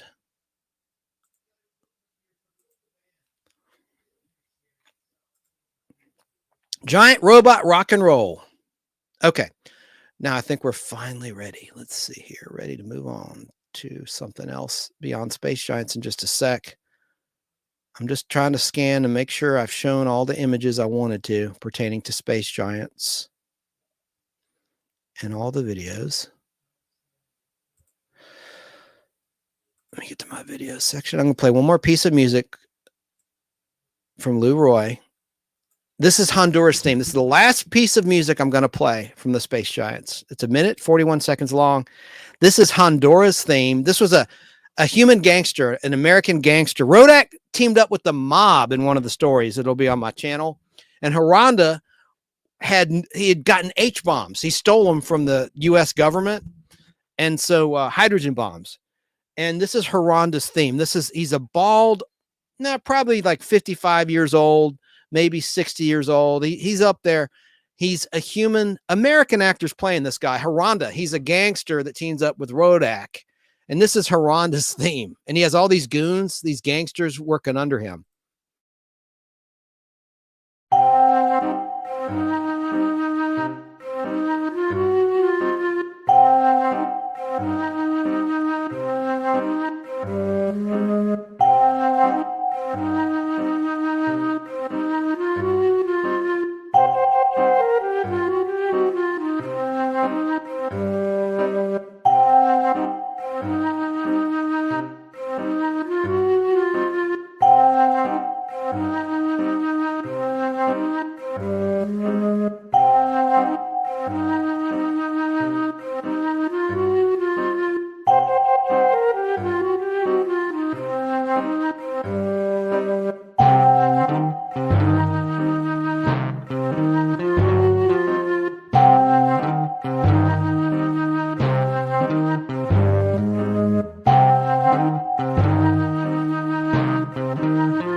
So that's the end of the Space Giants. I want to say thanks to Mr. Roy for all of that great music. Keep it coming. Hopefully he'll do some more reorchestrations. There's more Space Giants music than that, but he did a fantastic job.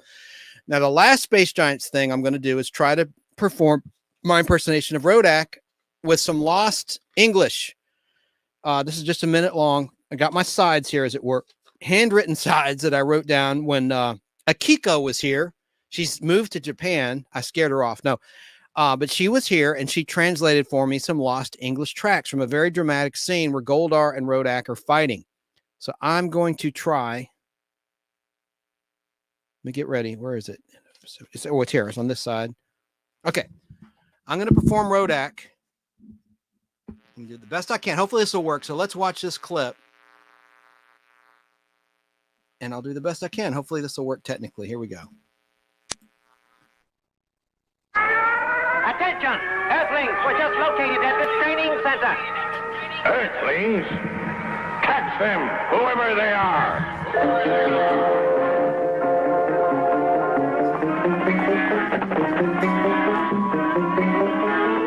Check.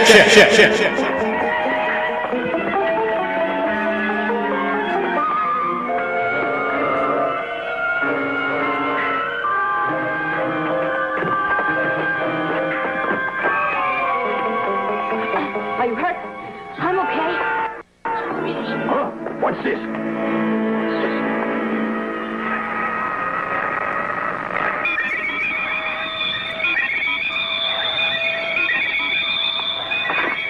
Oh, the whistle.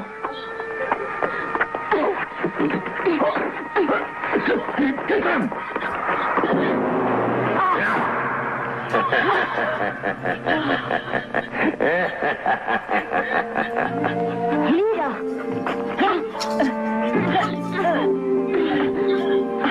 Now that you know what operation is going on here, the two of you must be destroyed immediately. This training center is something that no Earthling must ever know about. It is to your misfortune that you have discovered it. Destroy them!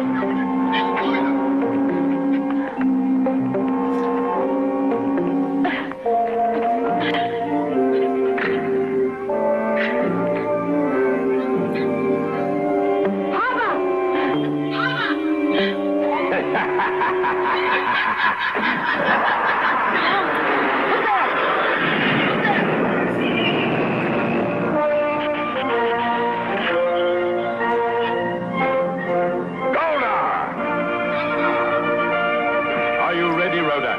I've been in the area a long time. So have I, Rodak. Ready?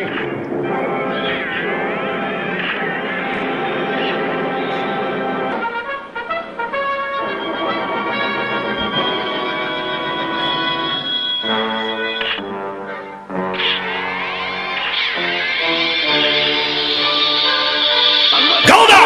Though you are my enemy, you are my fighting! How is it possible for stupid Earthlings to make a great rocket like you?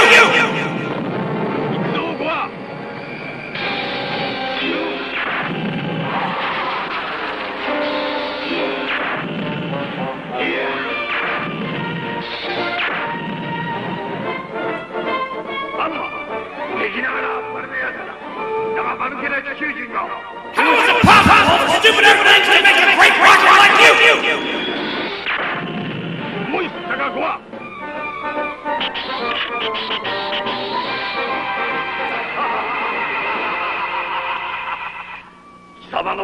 The childlike power you have makes me laugh! Show your real power! I'm gonna show you what I can do! What if? I got this from the planet Venus!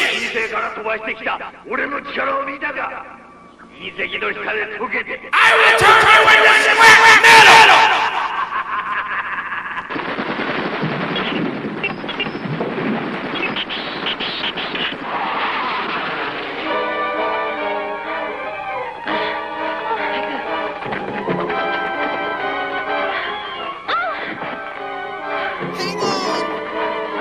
I can't run anymore! Don't mind me! Just run! Gam, take care of her!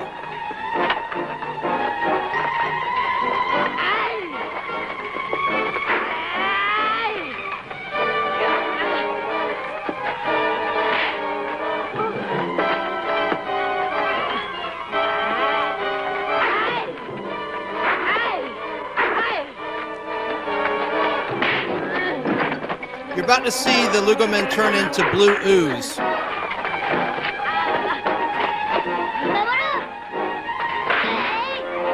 My timing was off with the Rodak reading there.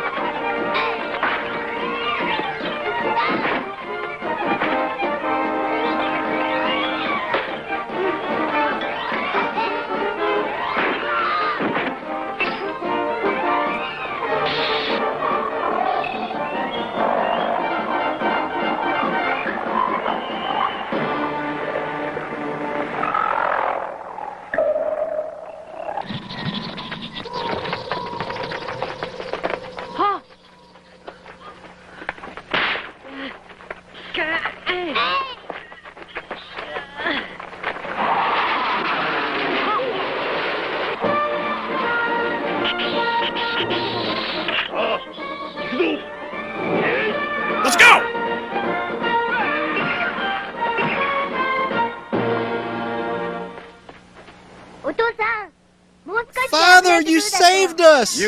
We could have been killed! それが地球を守ることなのだよ。はい。大変よ。 Yes. 日本が大変なのよ。グアの命令でカイジアルが暴れているの。 I'll attend to that immediately. Please let me assist. Stay here, Gam. Oh, why? I want you and Mikko to destroy this entire training center. Make sure it can never be used again. Can you do that? Certainly, Goldar. Right, Mikko? You sure try. Good.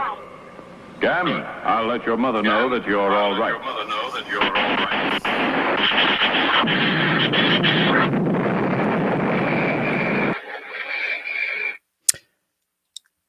I know my timing was off. I should have practiced that better to have the lines of Rodak sync up better, but I did the best I could.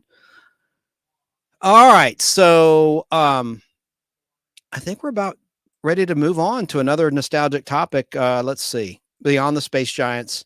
But there were some comments. These clips are so cheesy, said Joe Gutfeld. No trivia tonight. I saw your comment. Nope, not doing trivia. Music and Fun said, good evening, everyone. Good evening to you. SS is here.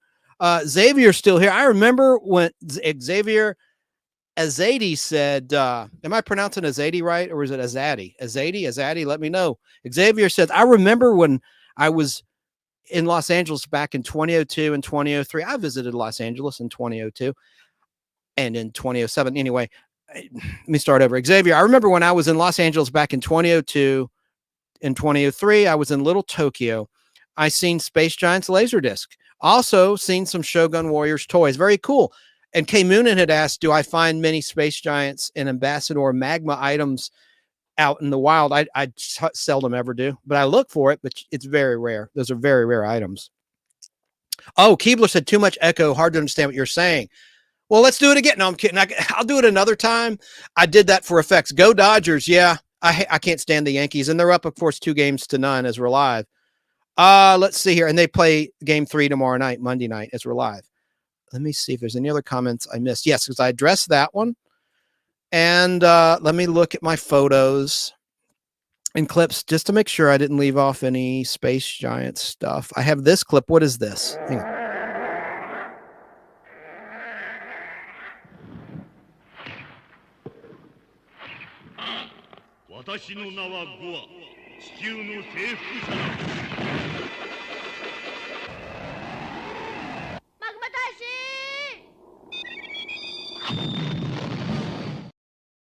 That's the original opening that I've played several times, so I will cut that one short. And I'm going to now do... I just love the sound of that Rodak theme, those musical notes. One more time. Okay, now I can delete that. Let me look at my pictures, and we're going to talk about Venom. That's the next topic, Venom. Okay, let's see here. Let me go to pictures. There's Goldar Unmasked. I'm going to put this on my channel after I've uploaded all 52 episodes. I have an unaired version of the pilot. You saw his face in the unaired pilot, the actor playing Goldar in the pilot just one time, and then he was recast, but he didn't have a mask. And that's what Goldar looked like in the unaired version of the pilot. I always get a kick out of that. So let me see here. And we'll get back, by the way, to every issue ever made, my series. I do every other week. I'm behind. I need to pick up with another Marvel Comics series or DC Comics that I own every issue of. I've already done the Ghost Rider. Perfect for Halloween season. There's the first issue from my collection of Ghost Rider #1.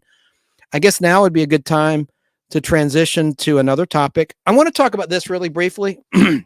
Something funny happened on Wheel of Fortune.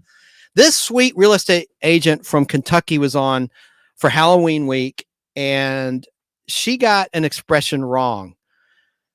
She meant to say, at Halloween, them kids come out in droves. And she said, Halloween time, them kids, they just come out in groves. She said groves instead of droves. I'm going to play audio of that while I show you her picture. Let's listen to her make that little mistake. She was nervous, but she goes, them kids, they come out in groves. No, it's droves. Let's listen. Yes. Well, you dress. Hang on. And Shannon Hunt from Scottsville, Kentucky. Yes. Well, you dress up, but you dress up in a certain way all the time, Shannon, right? I like to keep it positive. I do. Me and my husband, we compete in our real estate office does a competition. Mm-hmm. And we pick characters like Gilligan and Mary Ann and Elvis and Priscilla. Just keep it happy. And I hear Main Street's like a scene out of a movie for Halloween. Oh, in Smiths Grove, Kentucky, it is. It's so quaint, and the kids come out in groves I love that. to trick or treat. Well, great to have you with us. Good luck, Shannon. Thank you. And okay, I mean, her town has grove in it. She was nervous. She got confused. It's no big deal. I just thought it was funny. She didn't say them. I did that just for poops and giggles, but those kids, they come out in groves. She meant to say droves. Okay. By the way, I think Ryan Seacrest, who's also from the Atlanta, Georgia area, is doing a fantastic job as host. He's so good with the contestants. I think he does a fantastic job. Okay. Finally, we can talk about this guy, Venom. That's the first appearance of Venom. Let me just play a movie review of Venom, The Last Dance, starring Tom Hardy. I know Kay Moonen, if he's still out there, was waiting for this.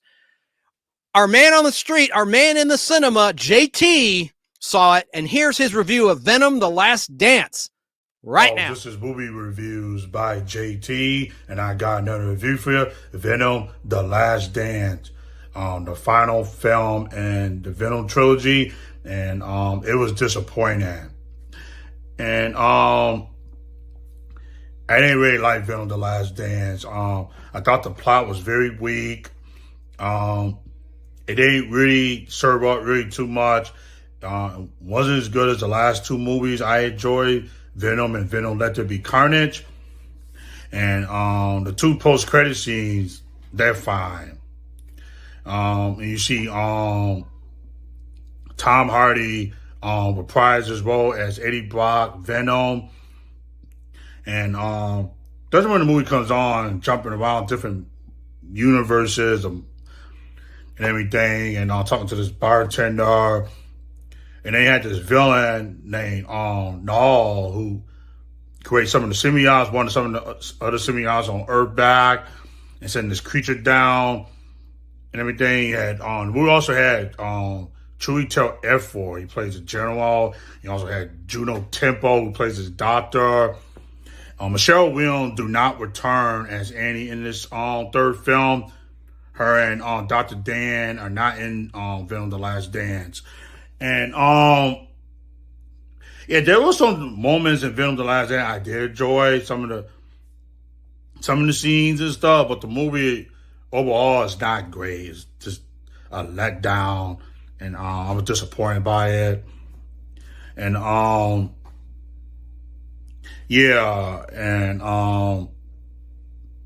it didn't really do anything for me, really.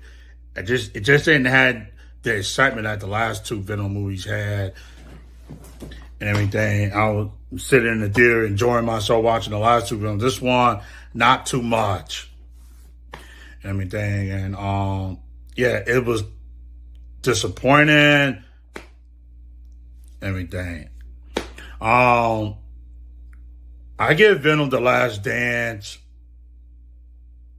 a B-. You plan on seeing Venom: The Last Dance in theaters this weekend and everything, and it's up to you to make and everything. And if you enjoy the last two Venom movies, you want to see Venom: The Last Dance and everything. But it's not really a great movie and everything. So that's my review for Venom: The Last Dance. All right, bye. Thank you, JT. Hopefully he's gotten the popcorn that I sent him by now. Thanks for that review. Hey, if you're still out there, Mr. Gutfeld, did you get the cards from your last trivia win? Let me know. Yeah, I'm not doing trivia. I can't go that long tonight. I will next time, Friday night. I hope to be back unless duty calls. That's why I was sick with a cold a couple Fridays ago. And then last Friday I was busy working on something, but I should be back to my regular Friday night schedule at 7 p.m. But I will feature some trivia for prizes at that time. So sorry about that. Now, what else did I want to do for y'all? Let's see. Y'all. I sound like such a hillbilly. Oh, God. Oh, yeah. I want to show you Venom, the comic book, the very first appearance of Venom. Let's do some comic book history. K Moonin, if you're still out there, I think you'll appreciate this. You've been patient. Right now. Yeah, there we go. Good. Here's the first full appearance of Venom in Amazing Spider-Man issue number 300.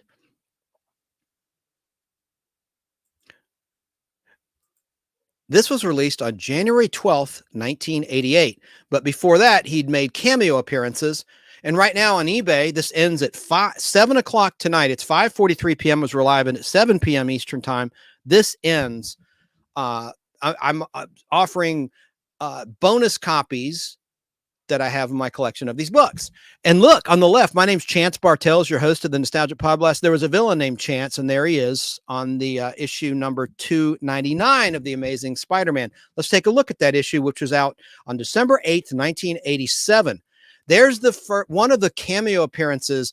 Todd McFarlane, the artist and creator of Venom, he says to him, this issue is the actual first appearance of Venom, not issue 300, but issue 299. And there he is confronting Mary Jane Parker. She'd already married Peter Parker in June of 1987 in Amazing Spider-Man Annual 21, I want to say. There's his first appearance in a splash page at the end. And he's revealed. But the origin of this character, he was an alien symbiote that we first saw in Amazing Spider-Man issue 252 way back in 1984. About 3.5 years before this book was published. And then the origin of the symbiote, which is an alien creature that attached itself to Peter Parker's body in Secret Wars issue number 8. And there's that issue, which I'm also offering tonight. This isn't a commercial, but that's from 1984, August of 84. But it was a prequel because in Amazing Spider-Man issue 252 and then Marvel Team Up issue 141, you saw the costume and Peter Parker, the Spectacular Spider-Man, before you knew what was going on. Let me explain really quickly. One issue, Spider-Man's in this classic blue and red costume. Then the next, bam, out of nowhere is this black costume. And we're not told, we don't know where it came from, what it's about. We do know about the Secret Wars miniseries, which is a 12-issue miniseries from 1984. And there's going to be a movie loosely based on it, Avengers Secret Wars, in the next several years by the MCU and Disney. But that's the first origin story of that costume where you saw the alien symbiote parasite attach itself to Peter Parker's body. And Peter Parker thought it was a good thing at the time. So that's months after Amazing Spider-Man 252 was published. So that sort of became Venom. Thanks to Todd McFarlane's additional characterization. So let's open up the first full appearance of this comic book. There's page 1, and you can see Mary Jane Watson Parker is cowering in fear at what she saw. There's the next couple pages. I'll go quickly here. And by the way, if I do this on my audio platforms, if you want to see what I'm talking about, it's so simple. Just go to the Nostalgic Podblast YouTube channel and look for the image of monsters and Goldar and Rodak. You may not know who those characters are, but just look for Japanese looking monsters, kind of rubber monsters, cheesy monsters, as Mr. Gutfeld said in chat. And then look for that thumbnail in the live tab, and you'll click that, and then you can watch the video and skim through it. And I'll have some cue marks to get right to the comic book section after I've finished talking about the space giants. Another way, all you have to do to find my YouTube channel, by the way, if you're listening, is to Google search The Nostalgic Podblast. That's 3 words, and it's not nostalgia, it's nostalgic. The Nostalgic Podblast. And then you'll see the YouTube channel right at the top of your search. And then you click that, and you can subscribe or not. You don't have to watch my videos and my live streamcasts, but they'll be right there in the live tab. And that's how you do it. Or you can go to the Facebook group, The Nostalgic Podblast on Facebook, and you don't have to join. And even if you do want to join or subscribe, there's no cost to you. It's just you'll get an alert whenever I'm live doing another show or uploading a new Space Giants episode or something else. But continuing on with this comic, there's pages 2 and 3. And then look at this. I call this the sexy Mary Jane ooh la la art section by Todd McFarlane in Amazing Spider-Man 300, which was a double-sized issue, by the way. And then here's Eddie Brock. We first saw this guy in live action in Spider-Man 3, directed by Sam Raimi. A lot of people didn't like it. I liked it okay. When was it released? In 2005? Let me look that up. I should have written that in my notes. But Eddie Brock, different character. He was a photographer at the Daily Bugle in the movie. He's a little bit different in the comic books, but let me see here. 2007. Okay, 2007. It was shot in 2006. That's what I was thinking of. Spider-Man 3 released in 2007 in movie theaters on May 4th. May the 4th be with you, 2007. And I liked that movie. People trashed it just like they trashed X-Men 3, The Last Stand, which I like that one as well, but I digress. So let's show more of this issue. This is from my actual copy that's on eBay now. There's the center fold of that issue where the fight begins. There's a nice shot of Eddie Brock. Continuing on, I love the artwork by Todd McFarlane, who now makes toys and has for some time. Created Spawn. I mean, he's just a superstar in the comic book and toy universes. Very cool stuff. He's Canadian originally. Let me show more of this issue here for those that are listening. Bear with me. And then at the end of issue 300, after 4 years, Peter Parker dons his classic costume once again. And there it is. And again, this had a May 1988 cover date, but it was actually released on January 12th, 1988, just after the holidays. There you are. So, let me look at what my auctions. Oh, and also I already mentioned this, but I also am offering. I have all these in one lot, by the way. The cameo appearance, which is Todd McFarlane, his opinion, the first true appearance of Venom in issue 299 of Amazing Spider-Man, then issue 300, the classic issue with the classic cover, and then 301. All in one lot auction. Let me check where the prices are. Before I went live, I did a screenshot. The triple lot was up to $365. Then I have a lot of Secret Wars issue 8, which is the origin of the alien symbiote costume, along with Marvel Team Up 141. That's up to $202.50. And then I have some non-key, as they are known to collectors, issues of Amazing Spider-Man, but they're all Todd McFarlane drawn issues in the McFarlane classic era. Issues 303, 304, 305, 307, and 308. That's up to $26. That was then. Let me quickly look and see how they're doing now. Let me see if there's a clip I can play. I don't want to just talk about my eBay. It's like, oh, I do want to do this. I can do this while last time my mic, there's a StreamYard glitch and my mic got cut off, and I was telling the story about this Outer Limits episode, The Invisibles. And in that episode, there's like a infiltration of the government by aliens, and they have these alien crabs they attach to the back of people. And this actor, Don Gordon, plays a secret agent who infiltrates this organization, The Invisibles, and they try to put that crab on his back. There's actor Don Gordon right there. Now, does this actor look familiar to you? That is Neil Hamilton, who later played Commissioner Gordon in Adam West's Batman. And there's a scene where Spain is the agent, the good guy right there, played by Don Gordon. He's been hired as a chauffeur for the wife, played by Dee Hartford. And I didn't mention this. Richard Dawson has a small speaking role, a co-starring role in that episode, The Invisibles of season 1 of The Outer Limits. And you can find The Outer Limits on Pluto TV on demand for free. I didn't mention that. I mentioned they might be on Amazon Prime. They're not. They're on MGM streaming service, but you can see it for free on Pluto TV. Al Hardy told me. So anyway, in this scene, he's possessed by the alien parasite, kind of like, Venom. That's where I'm going with this. That's why it ties in. I want to do this with my reverb effect.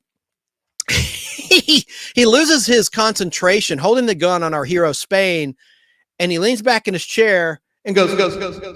Oh yes, Master! Oh Master! And it's just a bizarre scene, and you have to watch it to appreciate it. And you'll also appreciate Richard Dawson before Hogan's Heroes with his British accent on display in a small role. And Dee Hartford, who plays his wife, who's a good person. She's not been taken over by the alien crab monsters. She later played Verda, the robot, in Lost in Space, the classic Lost in Space, starting with the android machine in season 2 of that show. And then she played a different character in season 3, and she returned as Verda later in season 2 in Revolt of the Android, season 2 of classic Lost in Space. Okay, so I guess we can start to wrap the show. I hope I didn't leave anything out. I covered the Wheel of Fortune thing in Groves. Oh, I didn't mention this. Look who appeared on Friday, October 25th, 2024. I don't want to date the show. You know I love Space 1999. Classic sci-fi show. Barbara Bain, seen there, appeared. She's 93, and there she is with a fan at the Chiller Theater Convention in New Jersey, looking great. And there she is with a happy fan. I wanted to go, but duty called. I couldn't get away. Hopefully I'll meet her again. She's 93. God bless her. Great actor. She was in the original Mission Impossible, playing Cinnamon, of course. But there she is, and I wish her all the best and a long life, and I hope to meet her one day. There's Barbara Bain. I love that autograph picture, so I'm glad I could mention that. She's there now signing autographs as we're live. It's probably about to wrap, though. Anyone that might be watching that is in the New Jersey area, head on down there quickly. I'm kidding. It's way too late. Came in and says, I'll say it again. That crab alien looks like the effects of pollution on wildlife, like the three-eyed fish in The Simpsons. Yes, and as I said then, I'm going to upload Spectreman, all episodes of Spectreman, which is from the same production company as Space Giants, but in the early 1970s, heavily influenced by the success of the Planet of the Apes movies by 20th Century Fox. You had Dr. Gory, who was trying to pollute the Earth. He was like a Rodak, but he looked more like an ape, and he had like this white hair.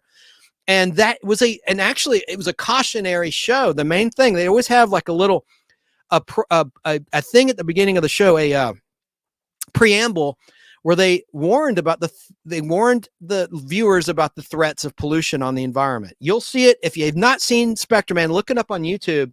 I'm going to upload those after Space Giants, and you'll dig it. Every monster is like a pollution monster. And again, there's hilarious dialogue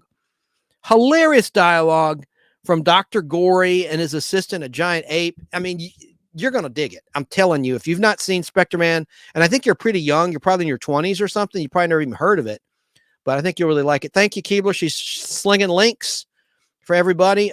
Thanks for sharing people's links that participated in this. And K. Moonin said, there's a lot that can go wrong with the Secret Wars movie, considering how much will be going on. Yeah, I think it's going to be completely different. And Keebler said to you, K. Moonin, spoiler alert, they had an ending where it might not be the last one. Oh, about Venom.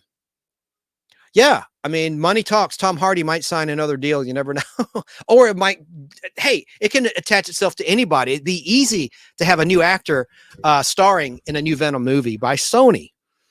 So I haven't watched it yet, so I can't give a review. I was just teasing. I wanted to get to JT. JT's the man, isn't he, with his reviews, his details? I kid, I joke. I really like him. I'm laughing with him, not at him, honestly. I just think it's funny and everything. He says that like 5 times in his review. I get tickled by it. I think he's funny. I almost said cute. He's funny. Keebler had said about Venom: The Last Dance. I just watched it the other night. It's all right, but nothing to get excited over. And K. Moonin said to Keebler, yeah, that's what I've heard. What a shame that even Venom can't get a good last movie. But it may not be the last. That's what Keebler was saying there. Okay, that already read that comment out of order. Sorry about no trivia. But check out Thrash Pondo Pons. He does trivia, not for prizes, Mr. Gutfeld, but you seem to be watching on Facebook. It's funny how some people that are on YouTube will not do Facebook or any other social media, and vice versa with Facebook. They won't do YouTube. It's like, why not do it all? YouTube's great, but I would recommend on YouTube Thrash Pondo Pons if you're into trivia. Mr. Gutfeld, I think you'll like him, and he's every Sunday night at 7:30, I believe, for just about an hour. 7:30, 8:30. He's very brief and he's consistent. 7:30 to 8:30, and he does trivia and he talks to the people in chat. No clips or anything, and that's okay. That's not his bag, but I think you would like that. Oh, Keebler says, Chance, you went live too early. I'm still having sleep. That's because I got a packed week ahead, a packed week behind me.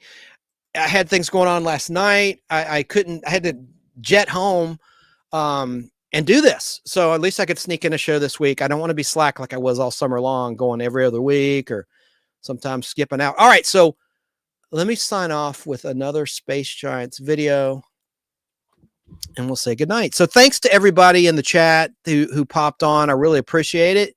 Appreciate the comments. Thanks for those that watched that didn't necessarily comment. Appreciate you being here, and we'll be back hopefully Friday night to our regular schedule of 7 to 7:30 p.m. Friday night Eastern time. That's in the East Coast. Hoping to get back to that. So enjoy the rest of your weekend. This is Chance Bartels signing off. Good night. I am talking about the weekend. Yes, I am.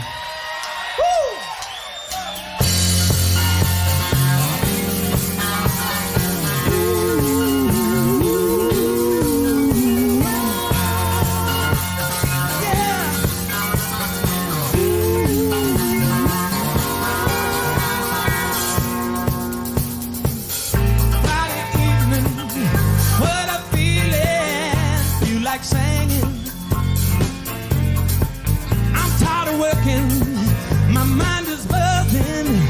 You like dancing? Yes, I do. 'Cause you gotta make the best of life while you're young. Good people, we can do just what you wanna do. We can. When all those working days are through, we can. Yeah. We can. You know it's time to get away. Hear everybody say we can,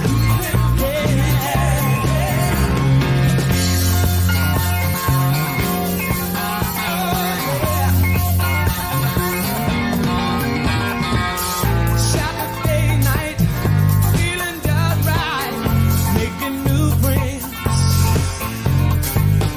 Lazy Sunday, every Monday is my weekend. Yes, it does. You gotta make the best of life while you're young. Right now, we can jump into my shiny car. We can. Let's go down to my favorite bar. We can. Yeah. We can. I'm spending all my hard-earned pay on the weekend. On crazy nights and lazy days. We can. Let's go!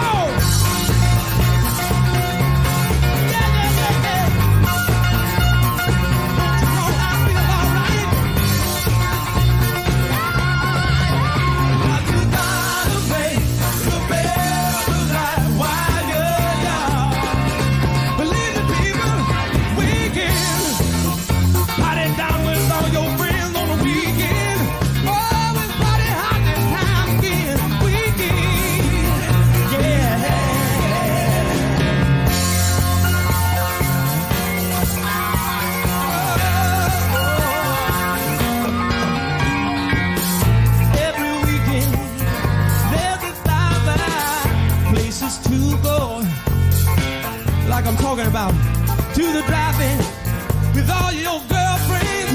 You miss the whole show.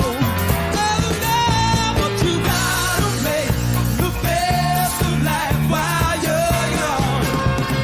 Listen, people, weekend. I'm watching all the people play on the weekend. I want to hear everybody say weekend. Hey, yeah, weekend.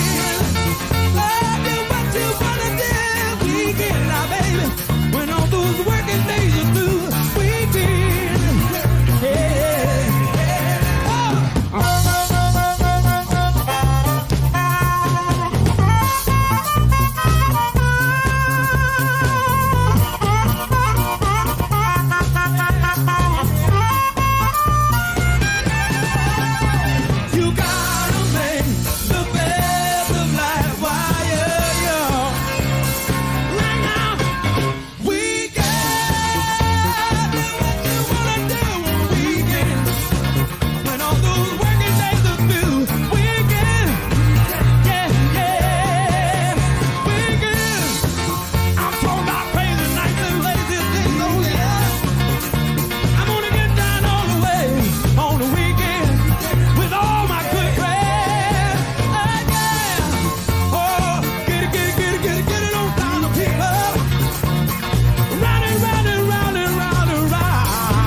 Happy weekend, everybody. Enjoy the rest of it.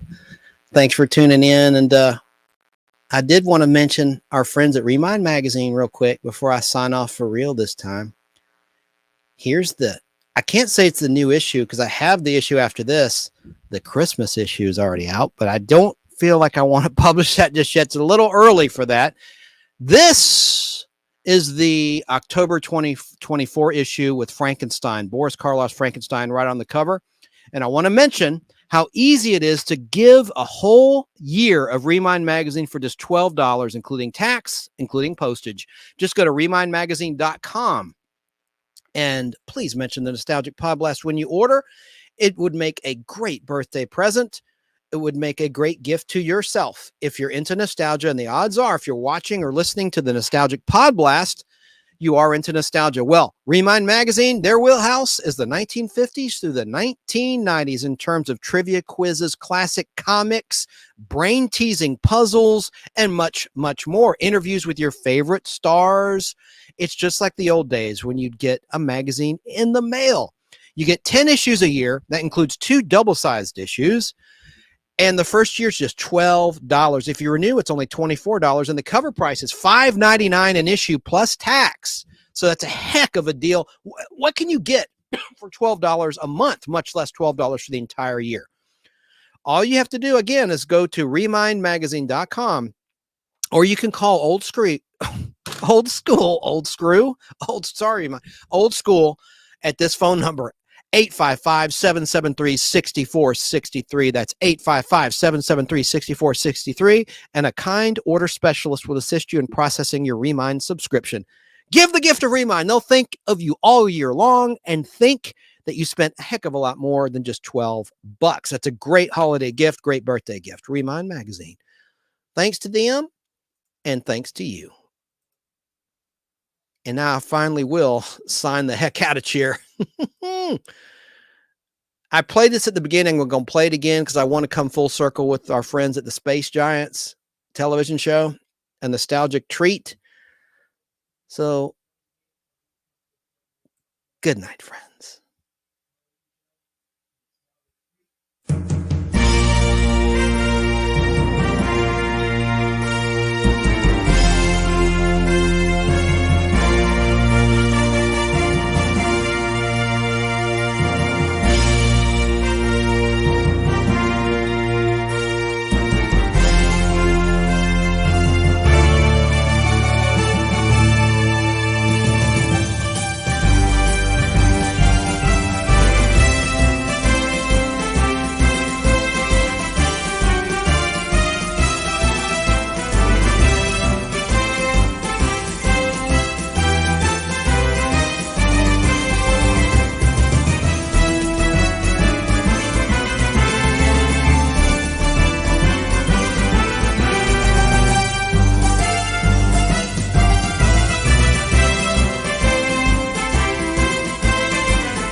Goldar!